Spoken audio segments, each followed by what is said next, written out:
ನಿಮ್ಮೆಲ್ಲರಿಗೆ ಕೃತಜ್ಞತೆಯನ್ನು ಹೇಳಬೇಕು. ಶಿವರಾತ್ರಿ ದಿವಸ ಶಿವ ಅಂದ್ರೆ ಸಾಕು,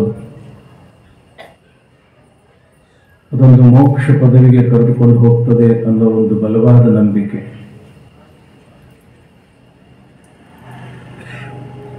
ಇವತ್ತು ಶಿವ ಅನ್ನೋದರ ಜೊತೆಗೆ ಆ ಪರಶಿವನ ಮತ್ತು ಶಿವಭಕ್ತರ ಒಂದು ಚರಿತ್ರೆಯನ್ನ ಹೇಳ್ತಕ್ಕಂಥ, ಹಂಚ್ಕೊಳ್ತಕ್ಕಂಥ ಸೌಭಾಗ್ಯ ನೀವೆಲ್ಲರೂ ನಮಗೆ ಕೊಟ್ಟಿದ್ದೀರಿ. ತಮ್ಮೆಲ್ಲರನ್ನ ನೋಡಿದ್ರೆ ಬಹಳ ಆನಂದ ಅನ್ನಿಸ್ತದ. ತಾವೆಲ್ಲರೂ ಪರಿಪೂರ್ಣರು, ತುಂಬಿದ ಕೊಡ ಅಂತಾರಲ್ಲ, ಫಲ ತುಂಬಿದ ಮರ ಮಾಮರ.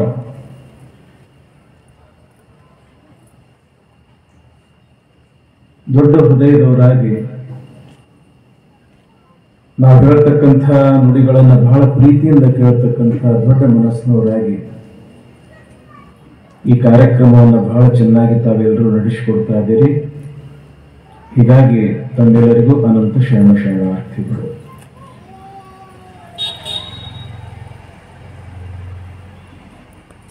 ಶಿವ ಎಂದರೆ ಸಿಡಿಲೆಲ್ಲ ಬಯಲಾಗಿ, ಕಲ್ಲು ಬಂದೆರಗಿ ಕಡೆಗಾಗಿ ಎಲೆ ಮನವೇ ಶಿವನೆಂಬ ಶಬ್ದ ಬಿಡಬೇಡ. ಶಿವನ ಬಗ್ಗೆ ವೇದ, ಉಪನಿಷತ್ತು, ಆಗಮಗಳು ಒಂದಲ್ಲ ಎರಡಲ್ಲ ಸಾವಿರ ಗ್ರಂಥಗಳಲ್ಲಿ ನಾವು ಸಾಕಷ್ಟು ಆತನ ಸ್ತುತಿಯನ್ನ, ಮಹಿಮೆಯನ್ನ, ಚರಿತ್ರೆಯನ್ನ ನಾವೆಲ್ಲರೂ ಕೇಳಿದ್ದೇವೆ. ನಮ್ಮೆಲ್ಲರ ಮಧ್ಯದಲ್ಲಿ ಇರ್ತಕ್ಕಂಥ ಒಬ್ಬ ಸಾಮಾನ್ಯ ಗರತಿ ಎಲ್ಲರಿಗೂ ತಿಳಿಯುವ ಹಾಗೆ ಎಷ್ಟು ಸುಂದರವಾಗಿ ಹೇಳ್ತಾಳಲ್ಲ, ಶಿವ ಎಂದರೆ ಸಿಡಿಲೆಲ್ಲ ಬಯಲಾಗಿ. ಇನ್ನೇನು ಆ ಸಿಡಿಲು ನಮ್ಮ ಮೇಲೆ ಬೀಳ್ತದ ಅನ್ನುವಷ್ಟರಲ್ಲಿ ಶಿವ ಅಂದ್ರೆ ಸಾಕು, ಆ ಸಿಡಿಲು ಬಯಲಾಗ್ತದ. ದೊಡ್ಡದಾಗಿರ್ತಕ್ಕಂತಹ ಕಲ್ಲು ಇನ್ನೇನು ನಮ್ಮ ಮ್ಯಾಲ ಬೀಳ್ತದ ಅಂತಂದ್ರೆ ಸಾಕು, ಆ ಕಲ್ಲು ಕೂಡ ದೂರ ಸರಿತದ.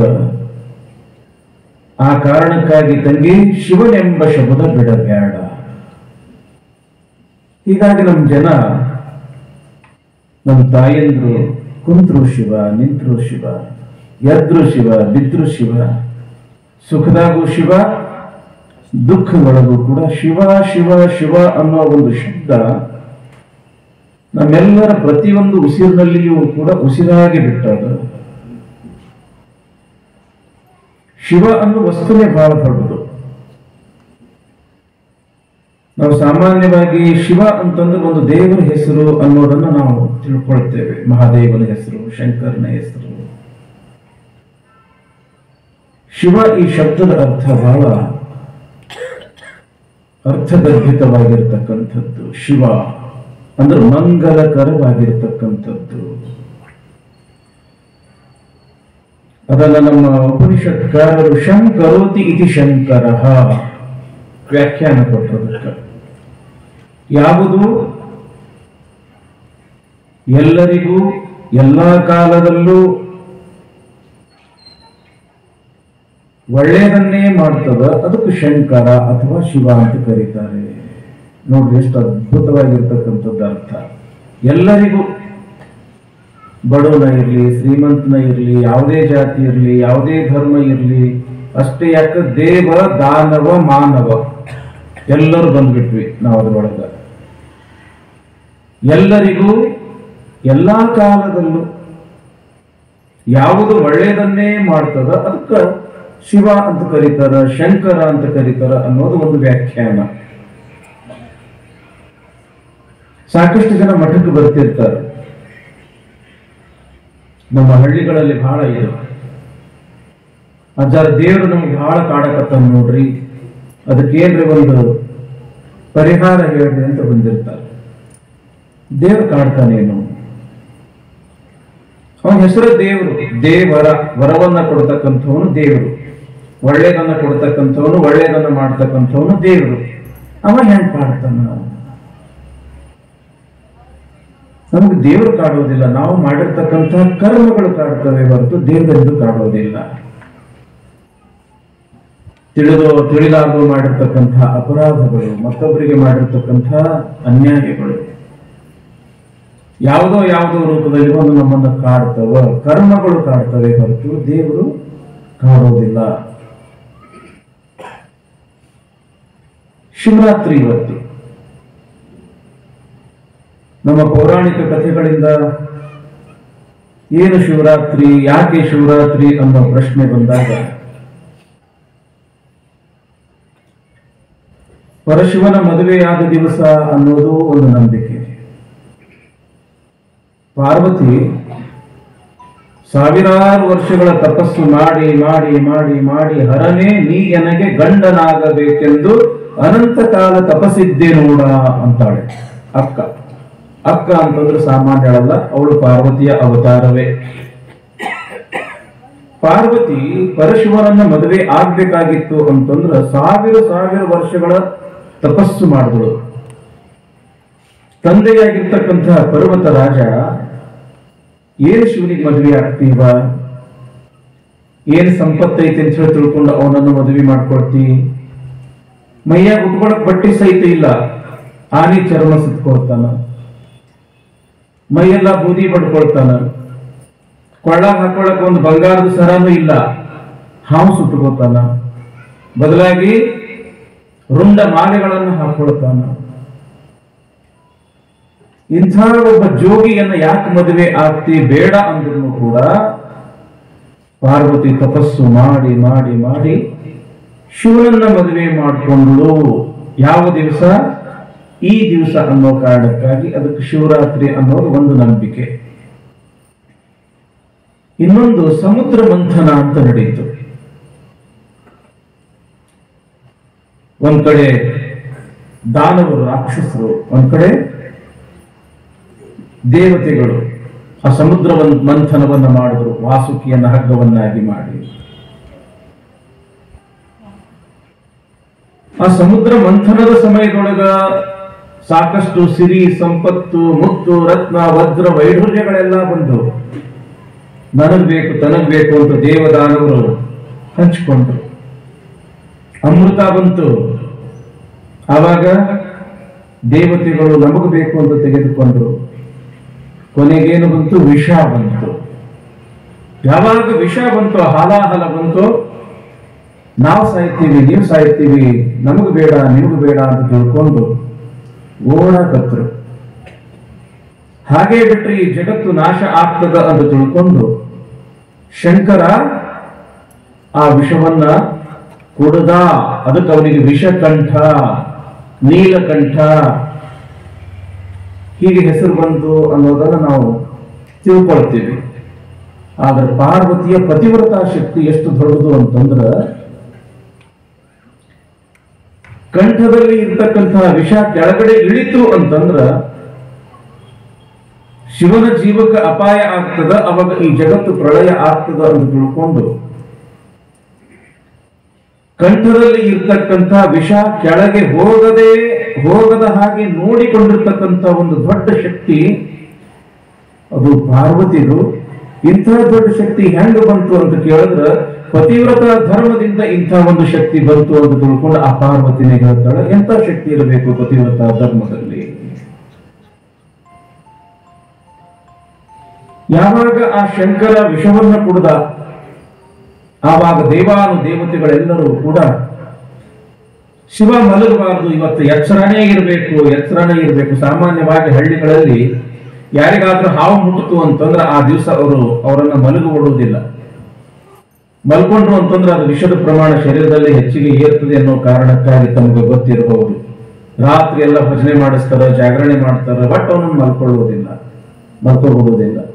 ಹೀಗಾಗಿ ದೇವತೆಗಳೆಲ್ಲ ಇಡೀ ರಾತ್ರಿ ಎಲ್ಲ ಜಾಗರಣೆ ಮಾಡಿದ್ರು, ಶಿವಭಜನೆಯನ್ನು ಮಾಡಿದ್ರು ಅನ್ನೋದಕ್ಕೆ ಶಿವರಾತ್ರಿ ಆಚರಣೆ ಅಂತಕ್ಕಂಥದ್ದು ಬಂತು ಅನ್ನೋದು ಕೂಡ ಒಂದು ಪೌರಾಣಿಕವಾಗಿರತಕ್ಕಂಥ ನಂಬಿಕೆ. ಅದೇನೇ ಇರಲಿ, ಶಿವ ಅಂತಂದ್ರೆ ಮಂಗಲಕರ, ರಾತ್ರಿ ಅಂತಂದ್ರೆ ಆ ಮಂಗಲಕರನಾಗಿರ್ತಕ್ಕಂಥ ಶಿವ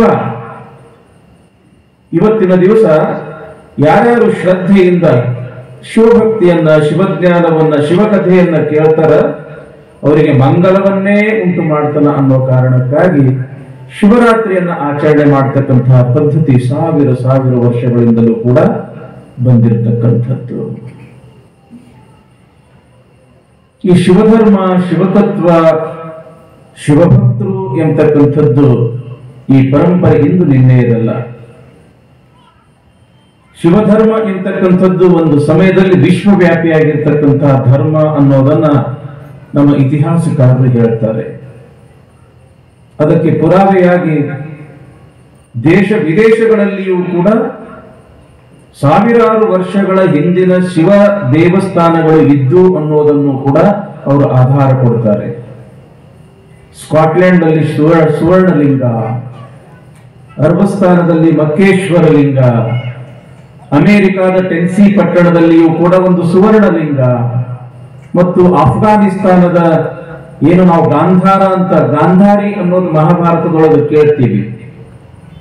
ಆ ಗಾಂಧಾರಿ ಇರ್ತಕ್ಕಂಥ ನಗರ ಗಾಂಧಾರ, ಅಲ್ಲಿಯೂ ಕೂಡ ಶಾಂತ ಮಲ್ಲಿಕಾರ್ಜುನ ಲಿಂಗ ಎಂತಕ್ಕಂಥ ಶಿವ ದೇವಸ್ಥಾನಗಳು ಇದ್ದು ಅಂತ ತಿಳ್ಕೊಂಡು ಇತಿಹಾಸಕಾರರು ನಮಗೆ ಒಂದಿಷ್ಟು ಬೆಳಕನ್ನ ಚೆಲ್ತಕ್ಕಂಥ ಪ್ರಯತ್ನವನ್ನ ಮಾಡ್ತಾರೆ.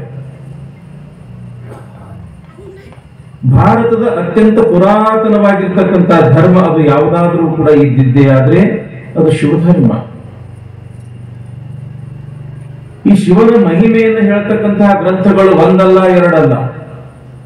ಇವತ್ತು 4 ವೇದಗಳು, ಉಪನಿಷತ್ತುಗಳು, ಒಂದಲ್ಲ ಎರಡಲ್ಲ 28 ಶಿವಾಗಮಗಳು ಅಂತ ಬರ್ತಾವ. ಆ ಶಿವಾಗಮಗಳಲ್ಲಿಯೂ ಕೂಡ ಶಿವನ ಮಹಿಮೆಯನ್ನು ನಾವು ನೋಡಬಹುದು.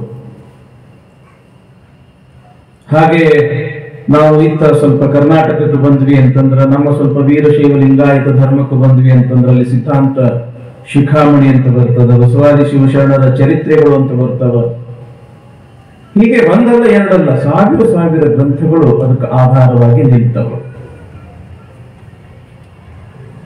ಇನ್ನ ಶಿವಭಕ್ತರು ಯಾರು ಅನ್ನೋ ಒಂದು ಪ್ರಶ್ನೆ ಬಂದಾಗ ಮರ್ಯಾದಾ ಪುರುಷೋತ್ತಮ ಅನಿಸಿಕೊಂಡಿರ್ತಕ್ಕಂಥ ಶ್ರೀರಾಮಚಂದ್ರನು ಕೂಡ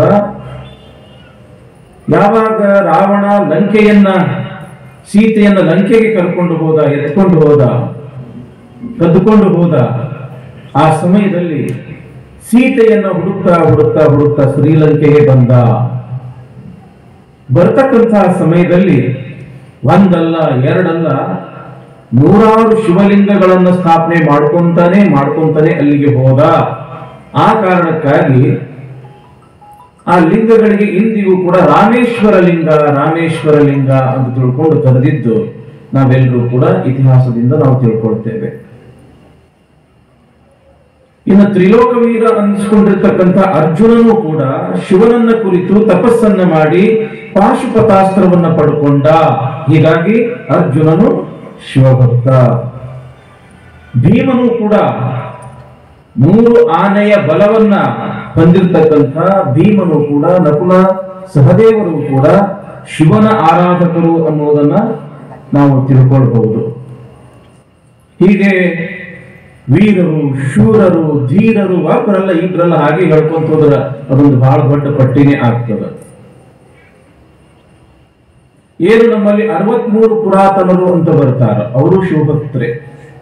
770 ಅಮರಗಣಗಳು ಅಂತ ಬರ್ತಾರೆ, ಅವರು ಶಿವಭಕ್ತರೇ.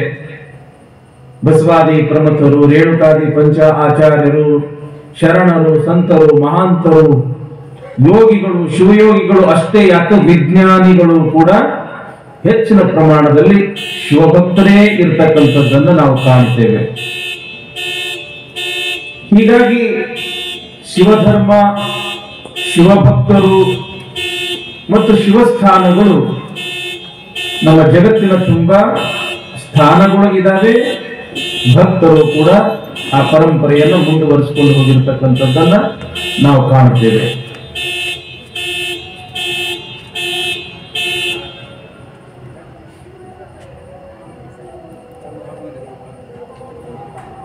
ನಮ್ಮ ಭಾರತದಲ್ಲಂತೂ ಕೂಡ ಆ ಶಿವಸ್ಥಾನಗಳಿಗೆ ಏನು ಕೊರತೆ ಇಲ್ಲ. ಇವತ್ತು ನಾವು ಟಿವಿಯಲ್ಲಿ ಪತ್ರಿಕೆಗಳಲ್ಲಿ ನೋಡ್ತೇವೆ, ಹೀಗೆ ಉತ್ಖನನ ಮಾಡ್ತಕ್ಕಂತಹ ಸಮಯದೊಳಗ ಅಲ್ಲಿ ನಮಗೆ ಶಿವ ದೇವಸ್ಥಾನ ಕಂಡಿತು. ಅಲ್ಲಿ ಒಂದು ಶಿವಲಿಂಗ ಇತ್ತು, ನಂದಿ ಇತ್ತು, ಗಣಪ ಇತ್ತ, ಹೀಗೆ ದೇವಾನುದೇವತೆಗಳ ಮೂರ್ತಿಗಳು ಸಿಗ್ತವೆ ಅನ್ನೋದಕ್ಕೆ ಸಾಕಷ್ಟು ಪುರಾವೆಗಳು. ಒಂದು ಕಾಲದಲ್ಲಿ ಈ ಜಗತ್ತೆಲ್ಲ ಶಿವಮಯವಾಗಿತ್ತು, ಎಲ್ಲಿ ನೋಡಿದ್ರು ಕೂಡ ಶಿವದೇಗುಲಗಳು ಕಾಣಿಸ್ತಾ ಇದ್ದು. ಇನ್ನು ನಮ್ಮ ಭಾರತದಲ್ಲಂತೂ ಒಂದಲ್ಲ ಎರಡಲ್ಲ 12 ಜ್ಯೋತಿರ್ಲಿಂಗಗಳು. ಸೌರಾಷ್ಟ್ರೆ ಸೋಮನಾಥಂಚ ಶ್ರೀಶೈಲೆ ಮಲ್ಲಿಕಾರ್ಜುನ ಉಜ್ಜಯಿನ್ಯ ಮಹಾಕಾಲ ಓಂಕಾರ ಮಮಲೇಶ್ವರಿ ಅಂತ ತಿಳ್ಕೊಂಡು ಹಿಂಗೆ ನಾವು 12 ಜ್ಯೋತಿರ್ಲಿಂಗಗಳ ದೊಡ್ಡ ಪಟ್ಟಿಯನ್ನೇ ಮಾಡ್ತೀವಿ. ಕಾರಣ ಶಿವ ಎಂತಕ್ಕಂಥದ್ದು ಏನು ಅದಲ್ಲ, ನಮ್ಮ ಉಸಿರಲ್ಲಿ ಉಸಿರು. ನಾನು ಆಗ್ಲೇ ಹೇಳದ್ನೆಲ್ಲ, ಇಷ್ಟೊಂದು ವ್ಯಾಪ್ತವಾಗಿರತಕ್ಕಂಥ ಒಂದು ದೊಡ್ಡ ಸ್ಥಾನ ಅದು ಶಿವ. ಮುಖ್ಯವಾಗಿ ನಮ್ಮ ಹಿಂದೂ ಧರ್ಮದಲ್ಲಿ 3 ದೇವತೆಗಳನ್ನು ನಾವು ಕಾಣ್ತೀವಿ, ದೇವರನ್ನ: ಬ್ರಹ್ಮ, ವಿಷ್ಣು, ಮಹೇಶ್ವರ. ಬ್ರಹ್ಮ ಅಂತಂದ್ರೆ ಸೃಷ್ಟಿಕರ್ತ, ಈ ಜಗತ್ತಿನಲ್ಲಿ ಇರ್ತಕ್ಕಂಥ ಜೀವರಾಶಿಗಳನ್ನ ಹುಟ್ಟಿಸ್ತಕ್ಕಂಥವನು. ವಿಷ್ಣು ಅಂತಂದ್ರೆ ಸ್ಥಿತಿಕರ್ತ, ಅವುಗಳನ್ನ ಏನ್ ಬೇಕೋ ಅವುಗಳನ್ನ ಕೊಟ್ಟು ರಕ್ಷಣೆಯನ್ನ ಮಾಡ್ತಕ್ಕಂಥವನು. ಶಿವ ಅಂತಂದ್ರೆ ಲಯಕರ್ತ, ದುಷ್ಟ ಶಕ್ತಿಗಳನ್ನ ಸಂಹಾರ ಮಾಡ್ತಕ್ಕಂಥವನು, ದುಷ್ಟ ಗುಣಗಳನ್ನ ಸಂಹಾರ ಮಾಡ್ತಕ್ಕಂಥವನು. ಅಷ್ಟೇ ಅಲ್ಲ, ಯಾರು ಭಕ್ತಿಯಿಂದ ಕೇಳ್ತಾರೆ ಕೇಳಿದ ವರಗಳನ್ನ ಕೊಡ್ತಕ್ಕಂಥವನು, ಅಂತವನಿಗೆ ನಾವು ಶಿವ ಅಂತ ಕರಿತೇವೆ.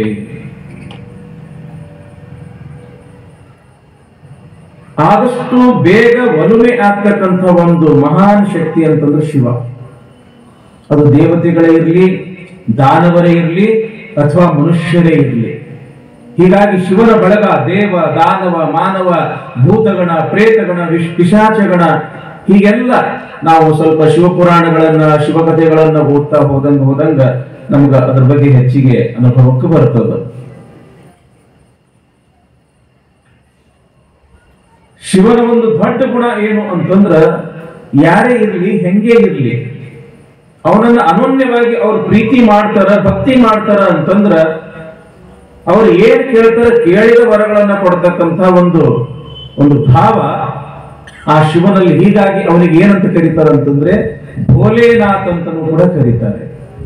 ಅವರು ರಾಕ್ಷಸರೇ ಇರ್ಲಿ, ಭೂತನೇ ಇರ್ಲಿ, ಪ್ರೇತನೇ ಇರ್ಲಿ, ಮನುಷ್ಯರೇ ಇರ್ಲಿ. ನಮ್ಮ ಶರಣರು ಒಂದು ವಚನ ಬಹಳ ಚೆನ್ನಾಗಿ ಹೇಳ್ತಾರೆ: ದೇವರ ದೇವ ನೀ ಎನಿಸಿಕೊಂಡೆ, ಬಾಣನ ಬಾಗಿಲ ಕಾಯುವುದೇನಯ್ಯ, ಕರುಣಾಕರನಿ ಎನಿಸಿಕೊಂಡೆ, ಸಿರಿಯಾಳನ ಸುತನ ಬೇಡುವುದೇನಯ್ಯ, ನಿತ್ಯ ತೃಪ್ತನಿ ಎನಿಸಿಕೊಂಡೆ, ಚೆನ್ನಯ್ಯನ ಮನೆಯಲ್ಲಿ ಉಂಬುವುದೇನಯ್ಯ, ನಿಮ್ಮ ಮಹಿಮೆಯ ನೀವೇ ಬಲ್ಲಿರಿ, ಎನ್ನ ಕಾಯೋ ಶಂಭುಜಕ್ಕೇಶ್ವರ ಅಂತ. ಆತನ ಮಹಿಮೆನೇ ಬಹಳ ದೊಡ್ಡದು. ಒಬ್ಬ ರಾಕ್ಷಸ ಬಾಣಾಸುರ ಅಂತ, ಬಾಣಾಸುರ ಆತ ರಾಕ್ಷಸನಾಗಿದ್ರು ಕೂಡ ಶಿವನ ಮೇಲೆ ಅನನ್ಯವಾಗಿರ್ತಕ್ಕಂತಹ ಭಕ್ತಿ. ನಸುಕಿನ 3 ಗಂಟೆಗೆ ಶಿವಪೂಜೆಗೆ ಆತ ಶುರು ಮಾಡ್ಲಿಕ್ಕೆ ಅಂತಂದ್ರೆ ಶಿವನ ಭಕ್ತಿ, ಶಿವನ ಪೂಜೆ, ಶಿವನ ಧ್ಯಾನ, ಶಿವನ ವ್ರತ, ಏನು ಹಗಲು ಎರಡು ಒಂದು ಗೊತ್ತಾಗ್ತಿದ್ದಿಲ್ಲ ಅವನಿಗೆ. ತಪಸ್ ಮಾಡ್ದ ಶಿವ ಪ್ರತ್ಯಕ್ಷ ಆದ. ಬಾಣಾಸುರ ಏನು ವರ ಬೇಕು ಕೇಳು ಅಂದಾಗ ಆ ಬಾಣಾಸುರ ಎಂಥ ವರ ಕೇಳದ ಗೊತ್ತದೇನ್ರಿ? ಶಿವನೇ, ನಿನ್ನ ಪೂಜೆ ಮಾಡ್ಲಿಕ್ಕೆ ನನಗೆ 2 ಕೈ ಸಾಕಾಗ್ತಾ ಇಲ್ಲ, ನನಗೆ 1000 ಕೈ ಕೊಡು. ತಥಾಸ್ತು ಅಂತ. ಈ ಕಡೆಗೆ 500 ಕೈಗಳು, ಈ ಕಡೆಗೆ 500 ಕೈಗಳು. ನೋಡ್ಬೇಕು ಆ ಬಾಣಾಸುರ ಆ ಶಿವಲಿಂಗವನ್ನ ಪೂಜೆ ಮಾಡತಕ್ಕಂಥದ್ದು.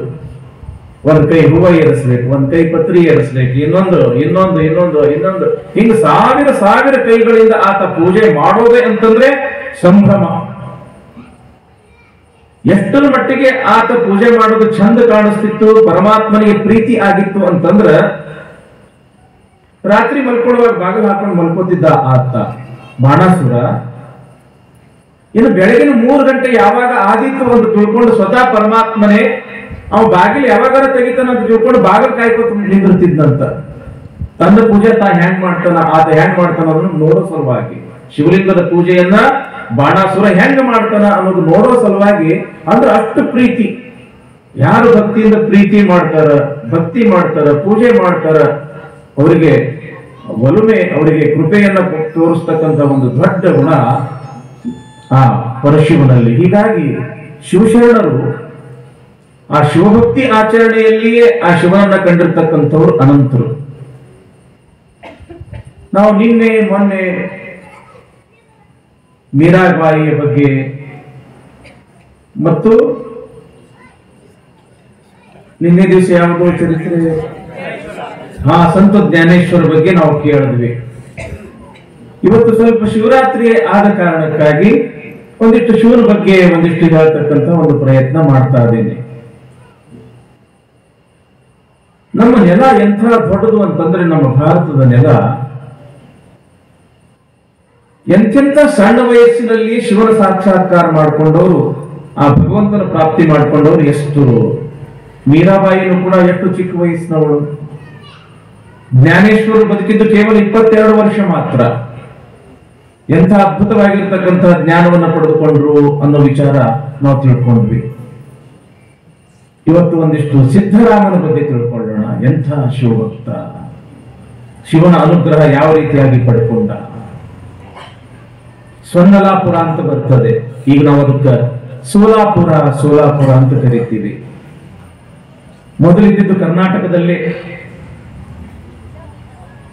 ಈಗ ಮಹಾರಾಷ್ಟ್ರದಲ್ಲಿ ಹೋಗಿದೆ.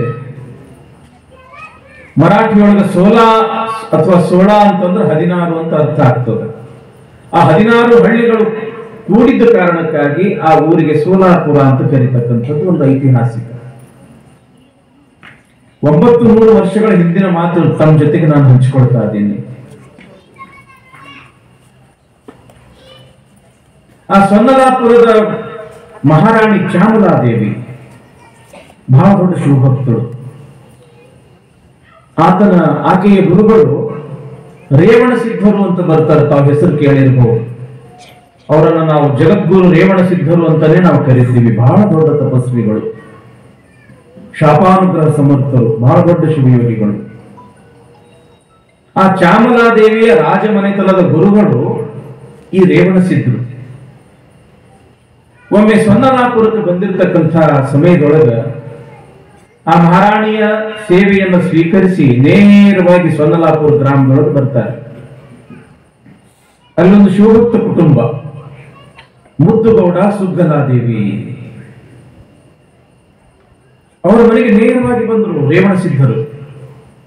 ಕರೆಯದೇ ಗುರುಗಳು ಬಂದಾರ ಅಂತ ತಿಳ್ಕೊಂಡು ಬಹಳ ಖುಷಿಯಿಂದ ಭಕ್ತಿಯಿಂದ ಪಾದಕ್ಕೆ ನೀರು ಕೊಟ್ಟು ಒಳಗೆ ಕರ್ಕೊಂಡ್ರು. ಪಾದ ಪೂಜೆ ಮಾಡಿದ್ರು. ಗುರು ಕಾಣಿಕೆಯಾಗಿ ಹಣ್ಣು ಹಂಪಲ ಯಥಾಶಕ್ತಿ ಕಾಣಿಕೆಯನ್ನು ಕೊಟ್ಟು ನಮಸ್ಕಾರ ಮಾಡತಕ್ಕಂಥ ಸಮಯದೊಳಗ ರೇವಣ ಸಿದ್ಧರು ಆಶೀರ್ವಾದ ಮಾಡಿದ್ರು. ಪರಶಿವನಂತ ಒಂದು ಸುಂದರವಾಗಿರತಕ್ಕಂಥ ಮಗನನ್ನ ಹಡಿರುವ ಅಂತ. ಅಲ್ಲಿರ್ತಕ್ಕಂಥ ಸುತ್ತಮುತ್ತ ಇರ್ತಕ್ಕಂಥ ಜನ ಗೊಳ್ಳಂತ ನಟ್ಟು ಬಿಟ್ರು. ಯಾಕ ಅಂತಂದ್ರ ಮುದ್ದುಗೌಡನಿಗೆ 65 ವರ್ಷ, ಸುಗ್ಗಲಾದೇವಿಗೆ 60 ವರ್ಷ. ಇಂಥ ಮುಪ್ಪಾನು ಮುದುಕರಿಗೆ ಗುರುಗಳು ಒಂದು ಗಂಡು ಮಗನನ್ನ ಹಡಿಗೆ ಅಂತ ತಿಳ್ಕೊಂಡು ಆಶೀರ್ವಾದ ಮಾಡಿದ್ರು. ಇದು ಹೆಂಗ ಸಾಧ್ಯ ಅಂತ ತಿಳ್ಕೊಂಡು ಅಲ್ಲಿರ್ತಕ್ಕಂತಹ ಜನ ನಕ್ಕರು. ಆದ್ರೆ ಗುರುವಿನ ವಾಣಿ ಸುಳ್ಳಾಗಲಿಲ್ಲ. ಮುಂದೆ ಸುಗ್ಗಲಾದೇವಿ ಗರ್ಭ ಧರಿಸಿದಳು, ಒಂದು ಮಗನನ್ನ ಹಡಿದಳು. ಗುರುಗಳು ಮೊದಲೇ ಹೇಳಿದ್ರು ಅವನಿಗೆ ಸಿದ್ಧರಾಮ ಅಂತ ಹೆಸರಿಡಬೇಕು. ಹೆಸರಿಟ್ರು. ಮಗ ಬೆಳೆದ. 9-10 ವರ್ಷದವನಾದರೂ ಕೂಡ ಅವನಿಗೆ ಮಾತೇ ಬರಲಿಲ್ಲ. ಸುಮ್ಮನೆ ಆಕಾಶ ನೋಡ್ಕೋ ಅಂತ ಕುಂತು ಬಿಡ್ತಿದ್ದ. ಯಾರು ಹೇಳಿದ್ದು ಕೇಳಿದ್ದು ಲಕ್ಷಣೇ ಇರ್ತಿರ್ಲಿಲ್ಲ. ಮತ್ತೆ ಜನ ಮಾತಾಡಕತ್ರು. ಇಂಥ ಮುಪ್ಪಾನ ವಯಸ್ಸಿನೊಳಗೆ ಮಗನನ್ನ ಹಡಿದ್ರು. ಎಂಥ ಮಗನನ್ನ ಹಡಿದ್ರು ಅಂತಂದ್ರ ಬುದ್ಧಿಮಾಂದ್ಯ ಮಗನನ್ನ ಹಡಿದ್ರು, ಹುಚ್ಚ ಮಗನನ್ನ ಹಡಿದ್ರು. ಏನಾರು ಮಾಡ್ಬೇಕು ಅಂತ ತಿಳ್ಕೊಂಡು ಮುದ್ದುಗೌಡ ಹೊಲಕರ ಕಳಿಸ್ಬೇಕು. ದನನಾದ್ರೂ ಕಾಯಕ್ಕೆ ಹೋದ ಅಂತಂದ್ರ ಸ್ವಲ್ಪ ಏನೋ ಒಂದು ಬದಲಾವಣೆ ಆಗ್ತದ, ಮತ್ತೆ ಸ್ವಲ್ಪ ಈಗ ಚುರುಕಾಗ್ಬೋದು ಅನ್ನೋ ದೃಷ್ಟಿಯಿಂದ ಬುತ್ತಿಯನ್ನ ಕಟ್ಟಿಸಿ, ಕೈಯಲ್ಲಿ ಒಂದು ಕೋಲು ಕೊಟ್ಟು, ಹೆಗಲ ಮೇಲೆ ಒಂದು ಕಂಬಳಿಯನ್ನ ಕೊಟ್ಟು, 4-6 ಮನೆಯಲ್ಲಿರ್ತಕ್ಕಂತಹ ದನಗಳನ್ನ ಬಿಚ್ಚಿಸಿ ಇದನ್ನ ಕಾಯ್ಕೊಂಡು ಬಾಪ ಅಂತ ತಿಳ್ಕೊಂಡು ಮಗನನ್ನ ಕಳಿಸಾಕತ್ರು. 4-6 ತಿಂಗಳಾಗಿರ್ಬಹುದು. ಬೇಸಿಗೆ ಕಾಲ ಅದು. ಬಿಸಿಲು ಬಹಳ ಇತ್ತು. ಆ ಬಿಸಿಲಿನ ಬೇಗೆ ತಾಳಲಾರ್ದೇನೆ ಆ ಸಿದ್ದರಾಮ ದನಗಳನ್ನ ಗಿಡದ ಕೆಳಗಡೆ ಹೊಡೆದುಕೊಂಡು ಬರ್ತಾನೆ. ಬಹಳ ವಿಶಾಲವಾಗಿರ್ತಕ್ಕಂತಹ ಒಂದು ಬೇವಿನ ಗಿಡ. ತಾನು ನೆಲದ ಮೇಲೆ ಕುತ್ಕೊಳ್ತಾನೆ. ವಿಪರೀತ ಬಿಸಿಲು. ಅಂಥ ಸಮಯದೊಳಗ ಒಬ್ರು ಯಾರೋ ಜಂಗಮರು ಈತನ ಕಡೆಗೆ ನಡ್ಕೊಂಡು ಬರ್ತಾ ಇರೋದನ್ನ ನೋಡ್ತಾನೆ ಈ ಸಿದ್ದರಾಮ. ಅವರನ್ನು ನೋಡ್ತಾನೆ ಸಿದ್ದರಾಮ. ಬಹಳ ಖುಷಿ ಆಯ್ತು. ಯಾಕ? ಕಾವಿಯ ಲಾಂಛನ ಅದ, ಕಾಲಲ್ಲಿ ಹಾವಿಗೆ ಅದಾವ, ಜಟಾಮುಕುಟ ಧಾರಿ ಅದಾರ, ಹಣೆ ಮೇಲೆ ವಿಭೂತಿ ಅದ, ಕೊರಳಲ್ಲಿ ಲಿಂಗರುದ್ರಾಕ್ಷಿ, ಕೈಯಲ್ಲಿ ಯೋಗದಂಡ ಕಮಂಡಲ, ಬಾಯಿಯೊಳಗೆ ಓಂ ನಮ ಶಿವ ಎಂಬತಕ್ಕಂಥ ಮಂತ್ರ. ಆ ಶಿವಯೋಗಿಗಳು ಈ ಕಡೆಗೆ ಬರ್ತಾ ಇರೋದನ್ನ ನೋಡಿ ಎದ್ದು 4 ಹೆಜ್ಜೆ ಮುಂದೆ ಹೋಗಿ ಬರಬೇಕು ಬರಬೇಕು ಅಂತ ಕೈ ಜೋಡಿಸಿ ಕರಿತಾನ. ಅಲ್ಲಿರ್ತಕ್ಕಂಥ ಕಂಬಳಿಯನ್ನ ಹಾಸ್ತಾನ. ಕುದುವಾಡೆಯಪ್ಪ ಅಂತ ತಿಳ್ಕೊಂಡು ಅವರನ್ನ ಕೊಳ್ಳಿಸ್ತಾನ. ಆದ್ರೆ ಒಂದು ಮಾತು, ಇಲ್ಲಿ ತನಕ ಅವನ ಬಾಯಿಯೊಳಗೆ ಯಾವ ಶಬ್ದ ಬಂದಿದ್ದೇ ಇಲ್ಲ. ಇವತ್ತು ಮಾತನಾಡ್ತಾ ಇದ್ದಾನೆ ಆ ಸಿದ್ದರಾಮ. ಏನ್ರಪ್ಪ, ಎಂಥ ಬಿಸಿಲಿನಾಗ ಬಂದಿರಿ? ಎಲ್ಲಿ ಹೋಗಿದ್ರಿ? ಎಲ್ಲಿಗೆ ನಡೆದಿರಿ? ಯಾರು ನೀವು? ನಿಮ್ಮ ಹೆಸರೇನು? ನೀವು ಎಲ್ಲಿ ಇರ್ತೀರಿ ಅಂತ ತಿಳ್ಕೊಂಡು ಒಂದೇ ಸೋನ್ ಹಂಗ ಪಟಪಟ ಪಟಪಟ ಅಂತ ಮಾತಾಡ್ತಾ ಇದ್ದಾನೆ ಬಾಲಕನಾಗಿರ್ತಕ್ಕಂಥ ಸಿದ್ದರಾಮ. ಆವಾಗ ಬಂದಿರತಕ್ಕಂಥ ಆ ಜಂಗಮರು ಸಿದ್ದರಾಮನಿಗೆ ಕೇಳ್ತಾರೆ, ಏನೋ ಹುಡುಗ, ನನ್ನ ಬಗ್ಗೆ ಕೇಳಾಕತ್ತೀರಿ, ಎಷ್ಟರ ಮಾತಾಡ್ತಿ, ಮೊದಲು ನಿನ್ ಹೆಸರು ಹೇಳು ಅಂದಾಗ, ನನ್ನ ಹೆಸರು ಸಿದ್ದರಾಮರಿ, ಇಲ್ಲೇ ಪಕ್ಕದ ಊರು ಸೊನ್ನಲಾಪುರದವರಿಗೆ. ನನ್ನ ಹೆಸರು ಕೇಳಿದ್ರೆ ಇನ್ನು ನಿಮ್ ಹೆಸರು? ನೋಡಪ್ಪ, ನನಗೆ ಎಲ್ಲರೂ ಮಲ್ಲಯ್ಯ, ಮಲ್ಲಿಕಾರ್ಜುನ ಅಂತ ಕರೀತಾರೆ. ನಾನು ಶ್ರೀಶೈಲದೊಳಗೆ ಇರ್ತಕ್ಕಂಥವನು. ಭಕ್ತರ ಮನೆಗೆ ಹೋಗಿದ್ದೆ, ನಿನ್ನನ್ನು ನೋಡ್ದೆ, ನಿನ್ನನ್ನ ಮಾತಾಡ್ಬೇಕು ಅನಿಸ್ತು, ಅದಕ್ಕೆ ನಾ ಇಲ್ಲಿಗೆ ಬಂದಿನಿ. ಸಿದ್ದರಾಮ, ಹೊಟ್ಟಿ ಬಹಳ ಹಸ್ತದ, ಉಣ್ಣಾಕ ಏನಾರ ಇದ್ರು ಒಂದಿಷ್ಟು ಕೊಡೋ. ಯಾಕಿಲ್ರಿ? ಅವ ಕಟ್ಟಿರ್ತಕ್ಕಂಥ ಬುತ್ತಿ ಅದ ಅಂತ ತಿಳ್ಕೊಂಡು ತಾಯಿ ಕಟ್ಟಿರ್ತಕ್ಕಂಥ ಆ ಬುತ್ತಿಯನ್ನ ಬಿಚ್ಚಿ ಕೊಟ್ಟ. ತತ್ರಾಣಿಯಲ್ಲಿ ಇರ್ತಕ್ಕಂಥ ನೀರು ಮುಂದೆ ಇಟ್ಟ. ಜಂಗಮರು ಊಟ ಮಾಡಿದ್ರು. ಊಟ ಮಾಡಿದ ಕೂಡಲೇ ಮತ್ತೆ ಸಿದ್ದರಾಮ ಕೇಳ್ತಾನ, ಹೊಟ್ಟಿ ತುಂಬ್ತೇನ್ರಿ? ಆವಾಗ ಆ ಜಂಗಮರು ಅಂತಾರ, ಎಲ್ಲಿ ಹೊಟ್ಟಿ ತುಂಬಕ್ಕೋ ಸಿದ್ದರಾಮ, ನೀ ನೋಡಿದ್ರೆ ಈಟ ಅದಿಯಪ್ಪ, ನಿನಗೆ ಎಟ್ ಬೇಕು ಅಟ್ಟ ಬುತ್ತಿ ಕಟ್ಕೊಟ್ಟಾಳ ನಿಮ್ಮವ್ವ. ನಾನು ನೋಡಿದ್ರೆ ದೊಡ್ಡವ, ಮೇಲಾಗಿ ಜಂಗಮ. ಜಂಗಮರ ಹೊಟ್ಟಿ ಅಂತಂದ್ರೆ ಒಂದಿಟ್ಟು ದೊಡ್ಡದ ಇರ್ತದೆ. ಅದಕ್ಕೆ ಹೊಟ್ಟಿ ತುಂಬಲಿಲ್ಲೋ ಸಿದ್ದರಾಮ ಅಂದಾಗ, ಇನ್ನಷ್ಟು ಬೇಕೇನ್ರಿ? ಹೌದು, ಕೇಳ್ತೀಯಲ್ಲ, ಇನ್ನಷ್ಟು ಬೇಕು ನನಗೆ. ಹಾಗಾದ್ರೆ ನೀವು ಇಲ್ಲೇ ಕುತ್ಕೊಳ್ರಿ, ಎಲ್ಲಿ ಹೋಗ್ಬೇಡ್ರಿ, ನಾ ಹಿಂಗ್ ಹೋದವನ ಹಿಂಗ್ ಬಂದಿ ಅಂತ ತಿಳ್ಕೊಂಡು ಓಡೋಡಿ ಓಡೋಡಿ ಓಡೋಡಿ ಮನೆಗೆ ಬಂದ. ತಾಯಿ ಮುಂದೆ ನೋಡಿ ಕೆಲಸ ಮಾಡ್ತಾ ಇದ್ರು. ಭುಜವನ್ನ ತಟ್ಟಿ ಅವ್ವ ಅವ್ವ ಅವ್ವ ಅವ್ವ ಅಂತಾನ. ತನ್ನ ಮಗನ ಧ್ವನಿ ಎಂದು ಕೇಳದೇ ಇರ್ತಕ್ಕಂಥ ಆ ಸುಗ್ಗಲಾ ದೇವಿ ಯಾರು ಯಾರು ಅಂತ ತಿಳ್ಕೊಂಡು ಹಿಂಗ್ ಹೊಳ್ಳಿ ನೋಡ್ತಾಳ. ತನ್ನ ಮಗನೇ ಅವ್ವ ಅವ್ವ ಅಂತ ಕರಿತಾ ಇರೋದನ್ನ ನೋಡಿ ಬಹಳ ಖುಷಿ ಆಗ್ತದ. ಕಣ್ಣಾಗಿನ ಆನಂದದ ಆ ಭಾಷ್ಪಗಳು ಹಂಗೆ ದಳದಳ ಅಂತ ಉದುರ್ತದ. ನನ್ ಮಗನೇ ಇವತ್ತು ನನಗೆ ಅವ್ವ ಅಂದಿ ಅಂತ ತಿಳ್ಕೊಂಡು ಗಟ್ಟಿಯಾಗಿ ಅಪ್ಕೊಳ್ತಾಳ, ಅಳತಾಳ. ಇನ್ನಮ್ಮನ್ನೋ ಸಿದ್ದರಾಮ, ಅವ್ವ ಅನ್ನೋ ಅವ್ವ ಅನ್ನೋ ಅವ್ವ ಅನ್ನೋ. ಹೌದಲ್ರಿವ? ತಾಯಿಯ ಜನ್ಮ ಸಾರ್ಥಕ ಆಗೋದೇ ಆ ಮಕ್ಕಳು ಅವ್ವ ಅಂದಾಗ. ಅಮ್ಮ ಎಂಬ ಮಾತಿಗಿಂತ ಬೇರೆ ಮಂತ್ರ ಎಲ್ಲಿದೆ? ಅದು ನೀಡುವ ಶಾಂತಿ ಕಾಂತಿ ಯಾವ ತಾರೆ ರವಿಗಿದೆ. ಹೌದಲ್ರಿ? ನಾವು ಮಂತ್ರಗಳು ಶ್ರೇಷ್ಠ ಶ್ರೇಷ್ಠ ಶ್ರೇಷ್ಠ ಅಂತೀವಿ. ಆದ್ರ ನಮ್ಮನ್ನ ಹಡೆದಿರ್ತಕ್ಕಂಥ ಆ ಮಹಾನ್ ಶಕ್ತಿ ಅವ್ವ, ಅದಕ್ಕಿಂತ ದೊಡ್ಡ ಮಂತ್ರ ಯಾವ್ದಾಗಕ್ಕೆ ಸಾಧ್ಯ ಅಂತ? ಅದಕ್ಕಿಂತ ದೊಡ್ಡ ಮಂತ್ರ ಯಾವ್ದಾಗಕ್ಕೆ ಸಾಧ್ಯನೇ ಇಲ್ಲ. ಯಾಕೆ? ತಾಯಿ ಅನ್ನೋ ವಸ್ತುನ ಬಹಳ ದೊಡ್ಡದು. ಇವತ್ತು ಇಸ್ಲಾಂ ಧರ್ಮದ ಪವಿತ್ರ ಗ್ರಂಥ ಕುರಾನ್ ಅದರಲ್ಲೊಂದು ಮಾತು ಬರ್ತದೆ, ಸ್ವರ್ಗ ಎಲ್ಲಿದೆ ಅನ್ನೋ ಒಂದು ಪ್ರಶ್ನೆ ಬಂದಾಗ ಆ ಕುರಾನ್ದಲ್ಲಿ ಹೇಳ್ತಾರೆ, ಸ್ವರ್ಗವು ನಿನ್ನ ತಾಯಿಯ ಪಾದದ ಕೆಳಗಡೆ ಸ್ವರ್ಗ ಇದೆ ಅಂತ.